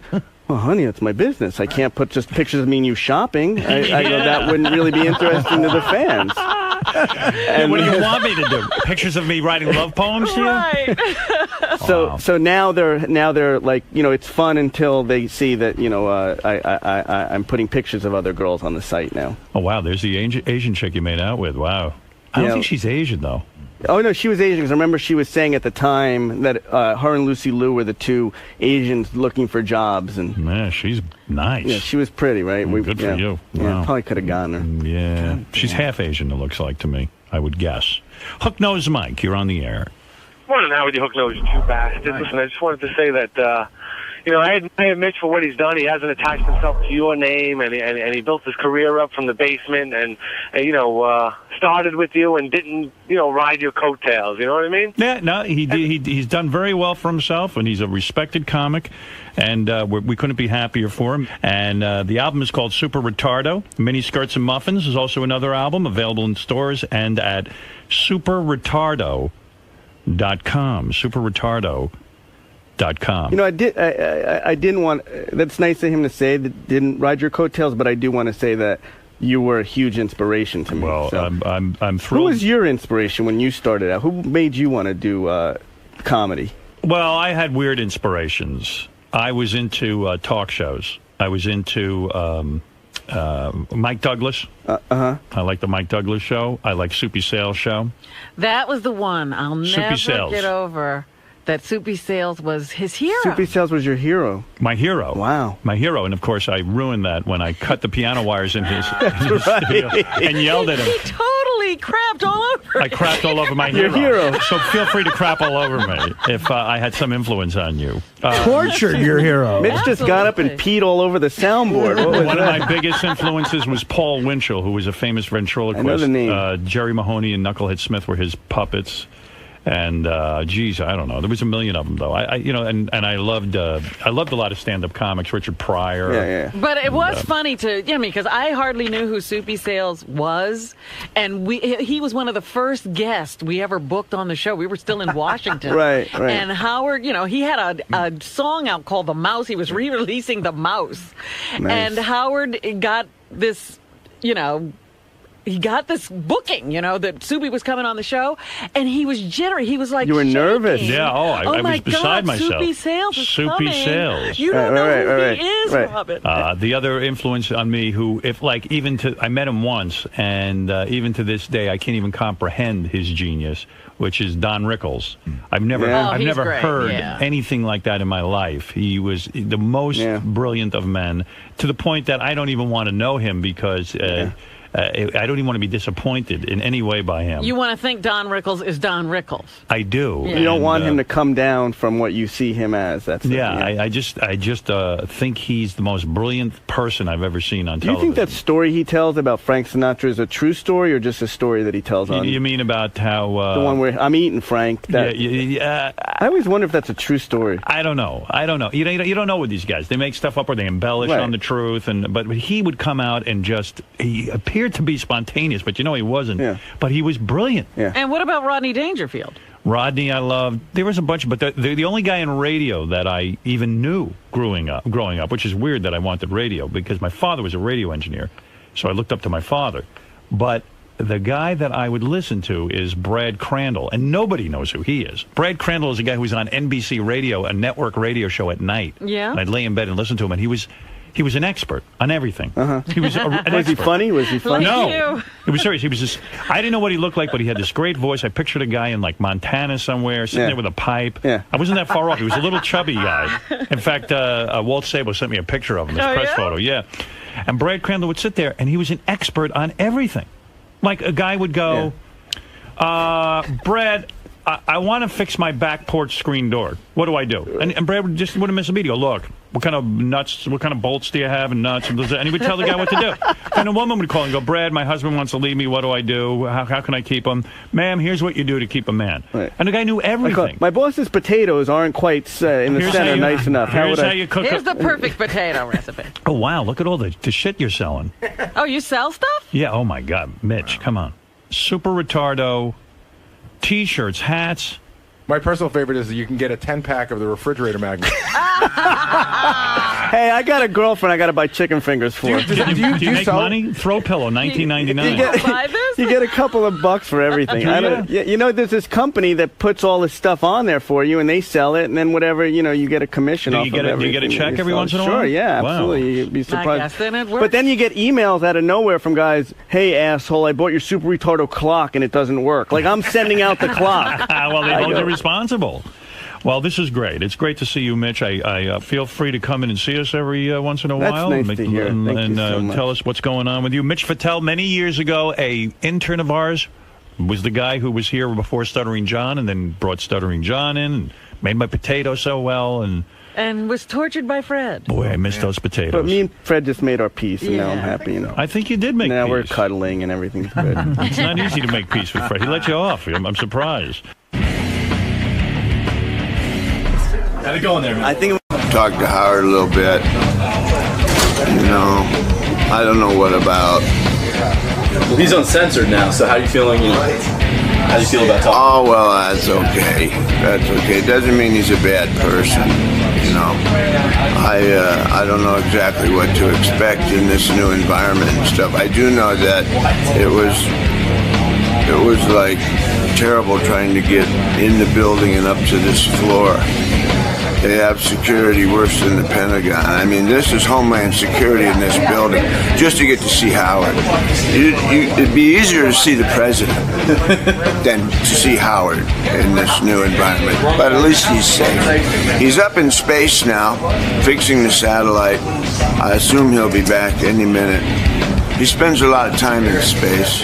And you got to be careful up there. A lot of bad things can happen. That's true. So pray for him. Certainly my thoughts and prayers are with him. And hopefully he'll make a safe return and into the Earth's atmosphere here soon. All right, Joe. Have fun in there. Yeah. One of my favorites is here, Joe Walsh. Good morning, Howard. God, you look good. You sound good. It's so different, like waking up to come in here rather than like to be dragged in or being up all night. Yeah, being up all night. You look great, Joe. And how is it that the James gang got together? Because as I pointed out to Robin, the last time I saw you, it's all your fault. I really feel somewhat responsible. I said to you the last time, why doesn't the James gang go on another tour? fine mess you got me in, I'll tell you that. And you said you would not go on tour with the James gang, and yet here you are on a major tour with the James gang. What is going on? Well, it sank in. What happened to make you this got happen? me thinking. Had you guys not spoken in a while? Was there an uncomfortable? Oh no. We've always been buddies. You weren't sure a commercial success could be had with the James gang going out on tour, was that it? Well, I didn't know. It was a lot of momentum. I didn't know if I had a window in the Eagles' schedule. But there some was stuff a came window? together. There was a window. There was a big stuff window. came together. In the and, old days, Joe would have jumped out of the window, but now you climbed in the window. Are the other guys thrilled? You've got to be thrilled to have a James Gang reunion, right? I mean, you're ready to make some dough here. Thrilled, totally thrilled. What were Fantastic. you guys doing? That's a good call Totally again. thrilled. It's great. What were you doing before Joe gave the phone call that he wanted to get the James Gang Still back doing together? music stuff. We were waiting for the phone call. Yeah. It's a long wait, 35 years. Standing by the phone is a real drag. Carry it everywhere we We had go. cobwebs all over us. When you wait for a phone call from Joe Walsh for 35 years, but be serious, did you ever think it would happen because Joe went through his drinking stage and his crazy stage? Yes. Did you really? You did think? Yes. You held out Yeah. hope? Yes. Really felt it Because, like would you happen. said, we were friends the whole time, so we knew eventually. Is it exciting to be back on tour? Fabulous. Completely. And what are the audiences like? Are the groupies? Great. Are they Unbelievable. Yeah, there are groupies. What do they Well, they're look in like walkers. now? They have walkers, but they're We have our own now. They're over there. So, of course, you got Joe, and you got Jimmy, and Dale, and Bill, and you've got three beautiful women working with you who sing backup. Is that it? Backup singer. You got Stacy, Robin, and Gia. Is that correct? That's correct. And girls, do you find a sexual tension between yourselves and the James Gang? Are you required to do more than sing? What is going on? I mean, I'm sure in the old days, Joe would have had all three of you back at the hotel. Joe, you're still happily married, aren't you? Oh, well, yes and no. What do you mean, yes and no? What does it mean, yes and no? Well, sometimes it's happy. Are you tempted out on the road to cheat? Like all men would be tempted, especially working with these three beautiful women? Well, what do you think? Yes. Has Joe been inappropriate with you guys? I would hope so. Is something going on I should know about, Joe? You want to come clean? Howard, you should just come on the bus with us Is for it a wild? bus ride. Girls, I'm sure being with the James Gang, it is tempting. You know, Joe, I wanted to say something to you. I was reading the Rolling Stone magazine piece on you. I thought was great, but you were overlooked in the top 100 guitarists of all time. Yeah, what the hell? You are one of my favorite guitarists, and you know that. Did you feel a little slighted when they didn't They put you? found 100 names and didn't think of yours? Just a little bit. Just like honorable mention, I thought maybe might be in line. Do you think But, you were 101 or something? Yeah, maybe you were 101. Don't you think? I mean, Jimmy, tell me if this was true. Jimmy Page was taught slide guitar by you. He came to you to learn slide guitar. No, I didn't really teach him slide, but I did give him the Les Paul that he used for the bulk of the Led Zeppelin work. Oh. I didn't know. Well, that's not as good a story. I was Okay, offended. yeah, I taught him slide too. Yeah. I had a much better story that you taught Jimmy Page how to play guitar. Isn't it true you taught Ted Williams how to hit as well? Hey, is it true? Did you invent like one of the early versions of that thing where you put the thing in your mouth and make those wacky noises through the water box? You know, Dottie West was a country singer. Her husband was Bill West, and he was an inventor, but he never got patents. He invented the first fuzz tone, and he invented the talk box. But it was in his garage, and he just gave it to me. He said, "Here, take this. It smells awful." And you started using it on stage with the Eagles, didn't you? Yeah. Was that the first time you used it? Mm-hmm. What was the song you used it on? You know, I think it was just in the middle of one of the songs that we did at the time. And you still getting along with the Eagles?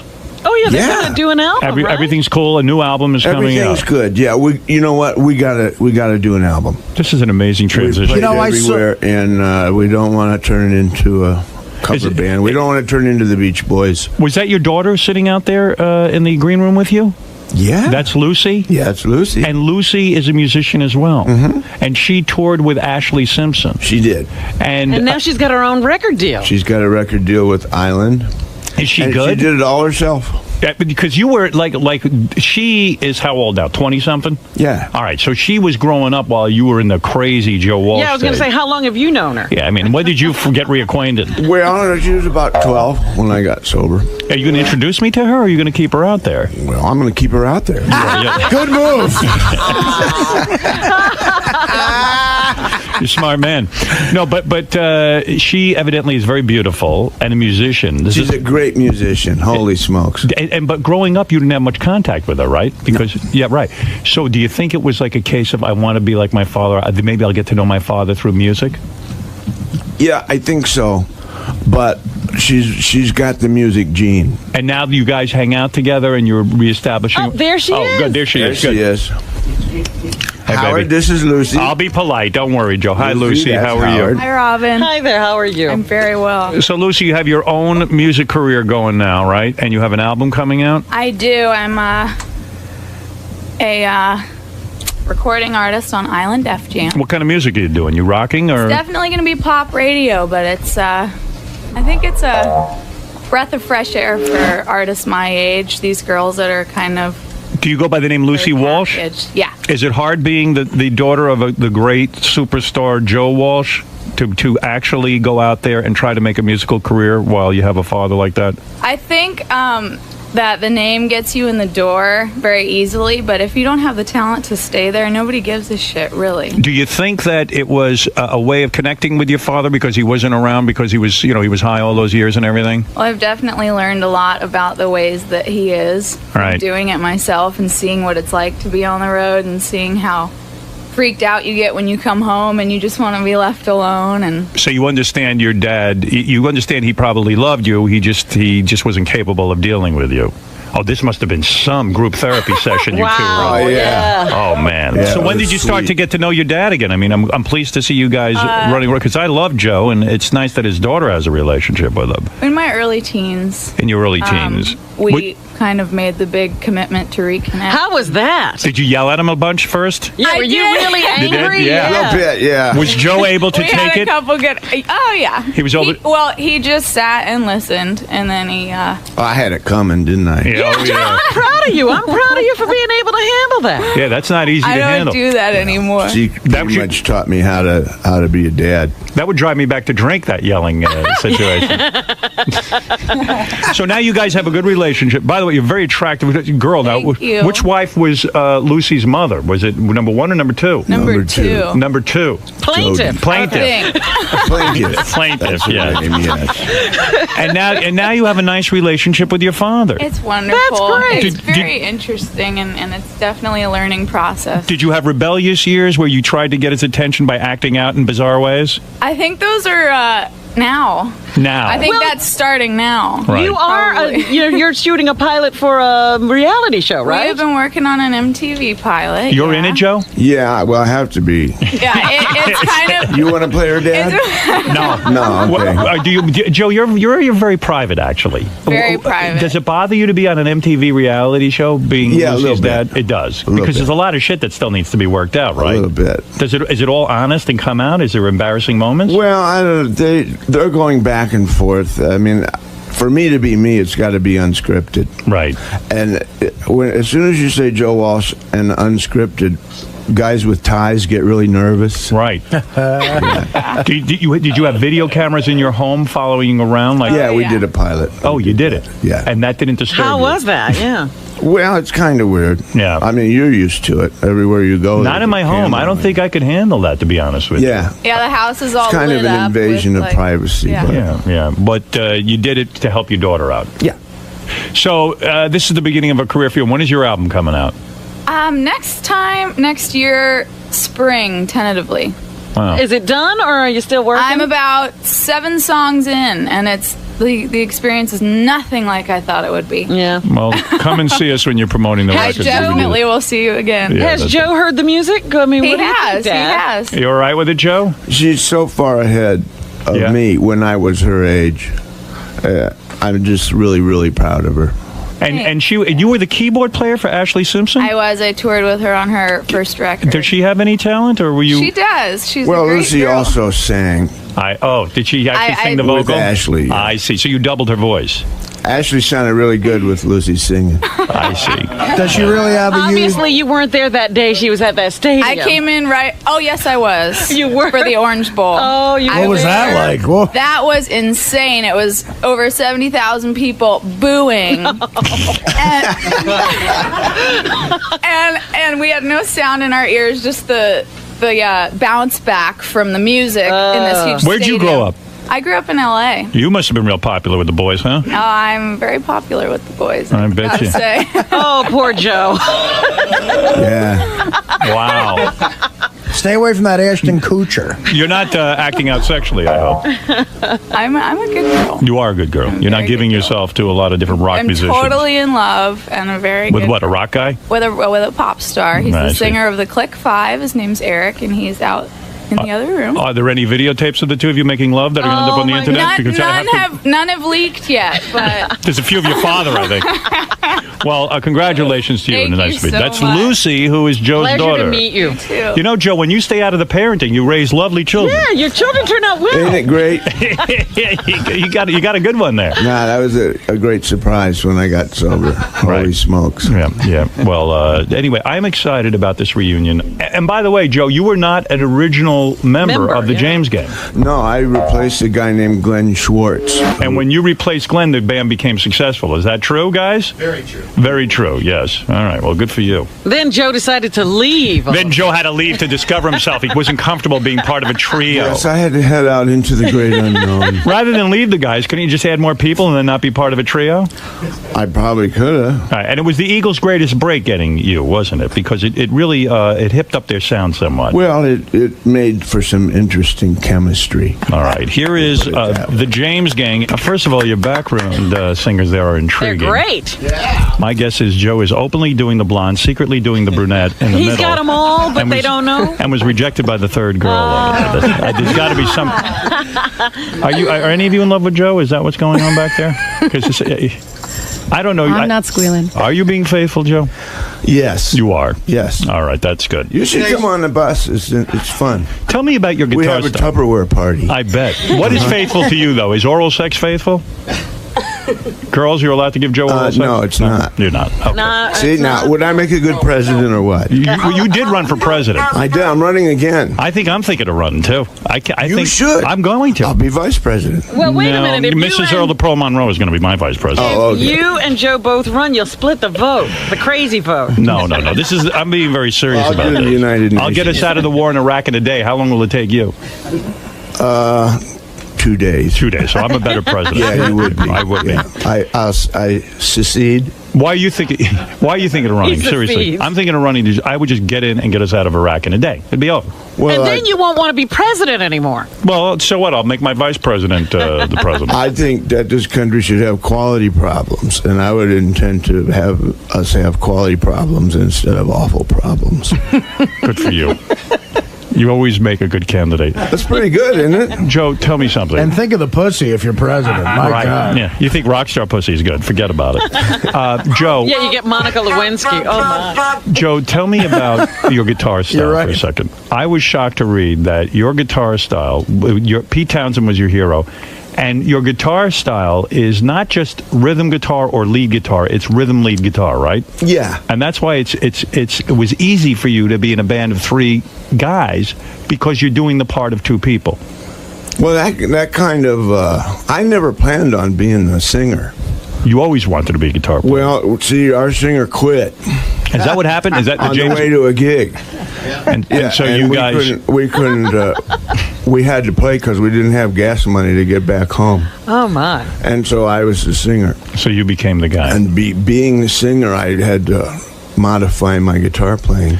So when you got sober, did you have to do the whole apology thing? Did you have to apologize to half the women Make you screwed? amends? Yeah. Yeah, pretty much. I still got a few to make. You're still working on that. Howard, I'm sorry for everything mean I did. You don't have to apologize for a thing you did. Anything you did on my show, like passing out. When I was taping a pilot for Fox Television, you passed out in the middle of the pilot. Well, it was boring. And yeah.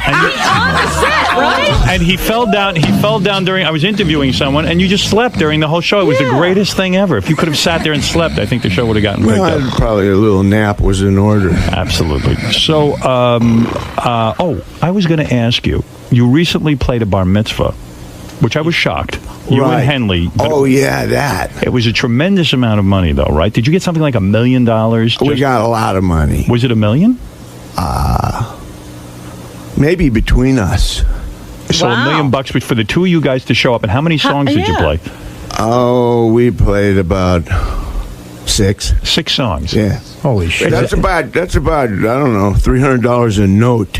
Yeah. That's pretty good pay. And all the free gefilte fish you could eat. Yeah. Isn't that crazy? Were you shocked when you got such a an invitation? I mean, and you Yeah, accepted it's weird now. Billy Joel said he got invited to the same function, and he said, I don't do bat mitzvahs. Like, that was his thing, his rule. He didn't care how much money someone paid him. But you're willing to go do a bat mitzvah or 2 for $1 million, right? Well, sure. Why not? Were you shocked to see Fleetwood Mac backstage? They were there too, right? Right. Oh, yeah, all kinds of. Steve Tyler came. I mean, it was unbelievable. That was amazing. When It they really heard was we were crazy. getting a lot of money. Did you wear a yarmulke? No, I didn't. You did not? No. Well, this wasn't the religious part. This was the party, right? It was nuts. This poor girl, all she wanted to do was like have some people over to her house. And her dad throws this huge party. Right. Yeah, well, I actually know the family. And the whole place was full of intoxicated 14-year-old people. Oh, my. And I didn't know quite how I fit into all that. But well, what songs did you do at the bat mitzvah? We did a couple of Henleys. Right. Boys of Summer, stuff like that. And a couple of mine. The kids danced, and it was a good time. Yeah. About a 13-year-old into the Eagles and Fleetwood Mac. Right. I wish they would have videotaped that for that reality show. That's a great reality. Daddy, I want to hear Rocky Mountain Way. So, all right, this is exciting. The James Gang is back together. Joe Walsh, Jimmy Fox, Dale Peters, and Bill Appleberry are here. Stacy Plunk, Robin. How do you say your name, Robin? Robin Kermsey. Kermsey. Kermsey. Ah. Little egg over that E. Yeah, you married woman? I'm engaged. You are engaged. Well, I wish you luck. To Joe Walsh. Not to me. Not to Joe Walsh? Well, To somebody with a lot of money, that's a big rock. This ring on my finger before we went on the road. well, you're a He's wise good-looking man. woman. I'm sure that it was not hard Thank for you you, to get Howard. a husband. Is that correct?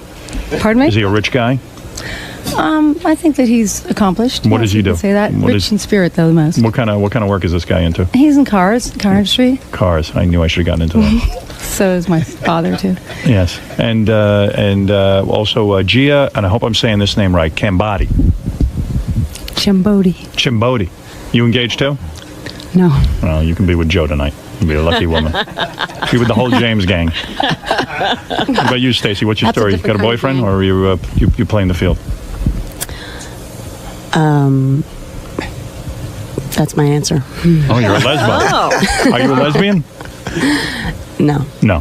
That's too bad. All right. Well, anyway, let's. Leaving a lot of questions out there. Stay away from Jumbodi. She sounds connected. Right. Are you in love with Joe? Is that what's going on here? Who, me? Yeah. Be honest. Be honest? Yeah. I'm in love with the world. Well, then Joe's in it. Line up for get ready for all of us. What is it like for the rest of the James gang now to be back on the road? Dale, when Joe broke up the band because he had to leave because he had to go find himself, had to be devastating for you, right? It was hard. It was hard. You were living Joe's the a life. Huge part of this. It was difficult. Did you go out and try and find someone else to We replace did. him? We found a whole bunch of people. We tried like 14 different people in the band. Was there a lot of resentment at the time when it went down? No, not really. I mean, Not really. but he took away your livelihood. He took away your job. He No, took not really. No, boy, No. musicians are I mean, very we nice. understood. You know, it was pretty grueling at that time. And then when you saw Joe move on with the Eagles, were you like the jealous wife? Were you like, No. oh my Yeah, God? like he didn't want to be in a group, but he joins the Eagles. No, not at all. Yeah, right. We He were couldn't happy be in a for him. group, but the Eagles he could be in. It's a funny thing. No, that was a while later. We were very happy for him. And when Joe called and said, "Let's do this thing again," you just said, "Okay, who cares?" Absolutely. And did you Sure. stay in touch with Joe all these years, or was this Yeah. this was the first contact, or no? No, Oh, you did. No, we've always stayed in touch. Well, that's nice. Yeah. Was there a lot of rehearsal required for this reunion? You know what? We had trouble rehearsing because we could never play anything the same twice.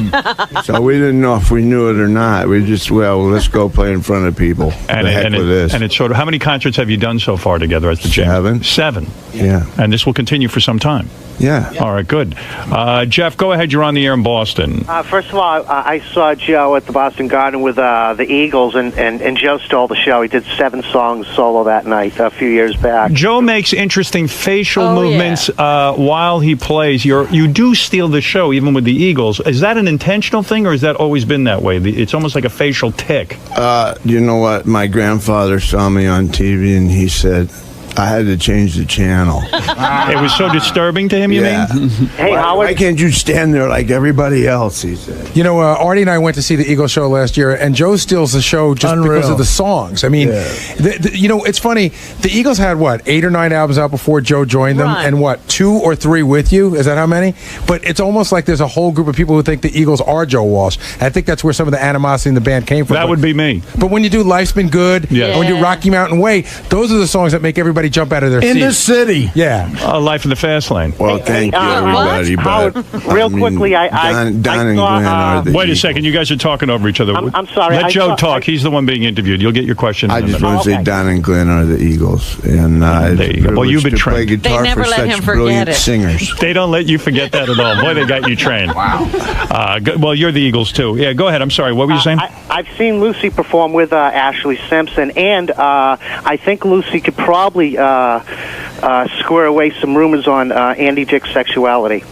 Oh, really? What does that mean? What's about? What are you saying? I guess that would be a question for Lucy to answer. Lucy went out with Andy Dick? Oh, please don't. Joe, do you know anything about this, Joe? I don't know anything about that. I'm stunned. That even shocked Joe. What is that, 3 years ago? What? 4 years ago, from what I understand, in L.A. Yeah. She was seeing Andy. Really? You're kidding me. That makes me sick. That Andy got. If Andy got Lucy, I'm very, I can't wait to see Smokey snap Andy Dick's neck. Yeah. I see Smokey's still with you, Joe, right? Joe, is he your manager now? He's right there. Yeah, I know. He's your manager now, huh? Well, he's a road manager, yeah. I mean, he keeps me out of jail and stuff. Smokey was the guy, I remember, for years when you were drinking. He was in charge of keeping alcohol away from you, and I always thought Smokey did a pretty bad job of keeping alcohol away from you. Didn't he? Smokey had a tough job. Smokey had a tough job. Yeah. And Smokey, your whole job was keeping Joe sober.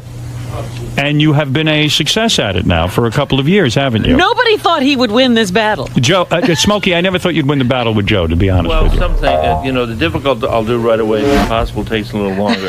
Right. And Belushi you were with, too. That was your job. Him you didn't have so much success He didn't give him enough time. We were good friends, but he was just a bad boy. He was a bad boy. Yeah, but, when he was together, he was fine. When we parted company, he was 210 pounds, clean, straight, together.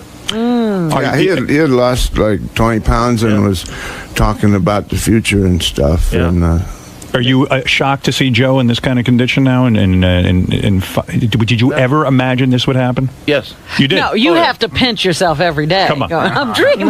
Would you mind taking Artie for 3 months? Artie's got many problems. I'm a lost cause. No, Artie, I could work with Artie. Yeah? And I think the thing that scares Artie, he would say, he could make me a better person. Yeah. How do you I don't think Artie's ready. Smokey, real quick, how do you get a guy like Joe Walsh or John Belushi? How do you get them to stop drinking, to lose weight, to It'll behave? be in my book, Howard. You're writing a book? I'll do it. No, it's all up here. It is a miracle. It is. Lucy, real quick, Joe Walsh's daughter, are you, in fact... Do you know Andy Dick? Do you know Andy Dick? I do know Andy Dick. Yes. No, we did not date, and the answer on his sexuality, coming straight from him, is that he's trisexual. He will try anything. Okay, right. So you did not have an affair with Andy I did not have an affair with Andy Dick, no. All right, good. But there's pictures on the internet on the red carpet and things like so that. So the exclusive is that Lucy we does... feel better, don't we, Howard? God, so do I. Lucy does not know Andy's dick. I do not know Andy's dick, Good no. for you. All right, that's what I wanted to make sure. Well, let me tell you something. That has to make you breathe a sigh of relief. Yeah. It sure does. It's a good day. Well, James, gang, I love it. I truly do. I love that you were here. Oh, Captain Jenks has a question. We'll let him have the last word. Go ahead, Captain Jenks. Hey, good morning. Actually, I have 2 questions. The first one is, Joe, who do you like playing with? Who do you enjoy playing with better, the Eagles or the James Gang? And second question is, would you guys play Desperado? I don't think they'll be playing Desperado. We won't be playing Desperado today. I love being in the Eagles. I mean, Hotel California is still my favorite. It's really hard to play it good. It's still a challenge. I love being in that band, but what I do is I've got a part to deliver right on time, and that part is important to the song. Right. And we do that as good as anybody. Right. But in this band, I get to improvise, and there's no real, there's no map drawn out. Jimmy just counts off, and we go. Right. And that's the old rock and roll days. I wish there was more of that today. Right. Yep. So it's a refreshing break, and I get to. Are you depressed by the state of music today? There isn't a lot of improvisation. Yeah. I think you definitely made the right move. Let me put it that way. Yeah. Do you listen to anybody today? Yeah, but they never say who they are. Oh. That's the problem. You don't know them. Well, I like the Goo Goo Dolls. Goo Goo Dolls are getting me. You like those guys? Yeah, they're pretty good. You know, Howard, you talk about Joe's facial tics when he plays guitar. When I played high school baseball, when I was on deck, I used to use the bat as a guitar and do Joe Walsh. That's why I was like a horrible student athlete. And people in the stands used to yell, "Artie, do Joe Walsh." Well, let me see you do Joe Walsh. I mean, it was just, I don't know, just like, just the Hotel California, like.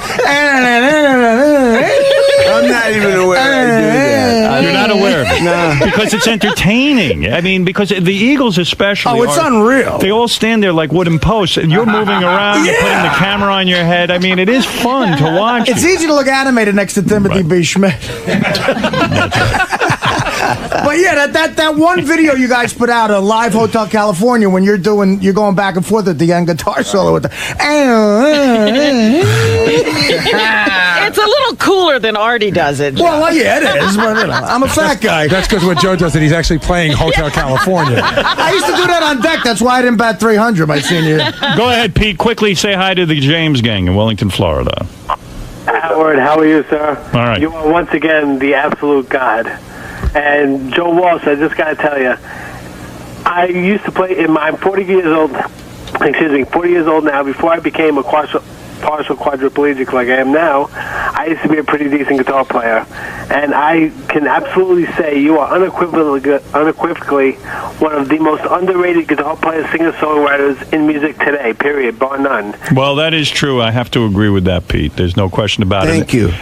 And thanks to Joe, Jimmy, Dale, Bill, Stacy, Robin, and Gia. Really, thank you. That was a real treat. Thank you. Great seeing you guys, and we'll be back. We'll take a little break, and then we'll get back and do the rest of the show. Great for you. job. All right, thanks, guys. Joe, how'd it go in there, man? Pretty darn good. Had a good time? Yes, he was gentle with us. He was. He was pretty gentle with Lucy too. Were you? Yeah. Were you nervous? No, I was. Yes. Let's do this. I got a lot of gifts. I know you were collecting a pile over there. This is only you here, Howard. Oh, these are all my gifts? Yeah. Would you keep track of who sent what so I can send them a thank you note? Absolutely. All right. Martha Stewart handbook says to do that. You want to start? Yeah, whose is that from? This big one here is from In Demand. In Demand? Yeah, the whole guy. I think it's 2 big boxes. What is that? Don't open the whole thing. What is it? Well, it doesn't have anything on it. Oh, I know what it is. That's why I got to open the whole thing. So maybe don't take it all out. How am I going to get it home? In the box. What is that? Well, I haven't opened it yet. But you know what it is. So why are you bothering opening it? You want me to ruin the surprise? Yeah. I want you to see it. What is it? Hold on. Take 2 seconds. But then how am I going to get it home if you open that Just shut the box. Jesus Christ. He's not tearing apart the box. He doesn't listen to me. You guys are ruining the Christmas spirit. Okay, you want to know what it is? I'm going to shut it. It's old radios. Oh, thank you. That's good. I like that. Good. There's a bunch of them I'd here. like to see them rather than just hear about it. If you would hurry it up, my audience can't be bored. You're ruining my Christmas with whatever you're doing. He's going to ruin my old radios. No, here you go. Oh, that's nice. This is a beautiful old Philco. Wow. No, Zenith, an old Zenith. So they got. I think they got you 3 or 4 different. Oh, they're nice, man. On demand. That's very nice. My boy Doug Goodstein and Rob, of course. Right? Yep, and Scott DePace and that whole gang. Scott DePace, Rob Jacobson. All the Howard TV people. Okay, so those are keepers, That's no right? nose hair clipper. No, don't put that in the shredder. You can't take that with you on a trip, though. No, that I like. Right, the old radio thing I'm into. Okay. Even though I used to goof on it. You're a ridiculous man because everything you goofed on, you eventually do. But I wouldn't have bought that for myself. Not the point. You goofed on psychiatry. Now who's the biggest? I know. A hypocrite. Biggest advocate. What do you want, Sal? Hey, Howard, Gary has my gift next. I just want to tell you that I put a lot of work into this gift. Yeah, I see you put a card here. This is me and Beth, except you put your face on Beth. That's right. I did that last night. I photoshopped it all night. Wait, hold on, Gary. I'm just getting it ready. Just tell me what to do. There was something that you said a long time ago that you would love to have. Before you open this, leave the room while I open your gift, and then come in after we open. I just want to see if you could you wanted to guess in advance. He's not I'm not going gonna to guess this, you fucking idiot. Get the fuck out of here. We got all day to I'm guess opening your your gift. gift. I know the rap on this. So Sal heard you say on the air back in 1996 there was something. There was a magazine that you wanted that you never could get. So he went on eBay or somewhere and he got it for you. Oh. And this is like a Mad magazine. Oh. I have that. I have 10 copies of it. He says he checked with Laura. Laura said you don't have it. I'm sure you Sure have we this. do. We have that. Where I'm being plunged in the toilet bowl by Alfred E. Newman. I could cut it open and we could throw it in the shredder. You got yeah, cut it open. And I was shred going it. to say, you don't like the tacky frame? Okay, give me that. I'll do it myself. I'll smash it. Hit it on the side of the desk. What are you doing? Got a hammer? Hey, Sal, you want to come in? I got your magazine right here. I got this What the magazine. fuck are you doing? I spent $200 on that frame, you ass. $200. They saw you coming. Right now. This is awful. Oh my I called up Shredding. Beth. I called up Laura about this Shred it. fucking thing. Uh-oh, there it goes. Shred it. Shred that motherfucker! First thing to hit the shredder. Big waste of money. Hey, the shredder doesn't work. Don't put your Get it in hand in there. Sorry, Sal. Guy loads the thing and then puts his hand in. Yeah, don't put your hand in there. No, your hand's in there. It's got a cover. All right. Turn it on. You only had 12 hours to prepare this. I can't even shred the gift. It broke the shredder. The magazine broke the wood chipper. Power's off. Did you guys try this before? Hold on. Hold on. Turn it on. Unplug it before you put your hands in. It's off. It's just in there. All I want are sharks with a frickin' laser beam attached. Okay. You ready? Get out. Hey, anybody got safety glasses? These guys are scaring me. All right, turn it off. Forget it. Sal, your magazine was saved. We'll just rip it off. I spent so much money framing that shit for you. It's off. What? I spent so much money framing that thing for you. Crap. Gary's ripping it up by hand. Man. You couldn't shred it. That's so depressing. It should be. I mean, How much did you go on eBay for that? I didn't go on eBay. I had, because it was so hard to get, I had a great fan in Pittsburgh give it to me. I went all the way to So you Pittsburgh paid nothing to get for it, in other words. No, I got it from somebody, and I had it framed and Did you get everything. it on awful gift bay? $208. $208 to frame that? Yeah, and I wanted cheap shit Did frame? you see that frame? I know. The frame is still good. The frame Oh, I thought you smashed it. You smashed I smashed it. Oh, that's. Sorry. What is it? The magazine itself is on eBay for $4. Yeah. And I have copies of that. Oh my I God! put So a phone hard to call get. into Laura's office. I want to because- know why Laura doesn't know what I have. We have an archive, and I know we have Well, this. it's probably not her fault. Whatever you You've think, already it's not had your Laura's run fault. into Laura. All right, so anyway. Thanks, yeah. Oh well. Well, I guess we're even. I got the stiletto. Stiletto's a great gift. See, I didn't really smash it. I know. I saw your light attempts at smashing. You saw my David Blaine where I switched magazines? No, thank you, Sal. I'm going to put this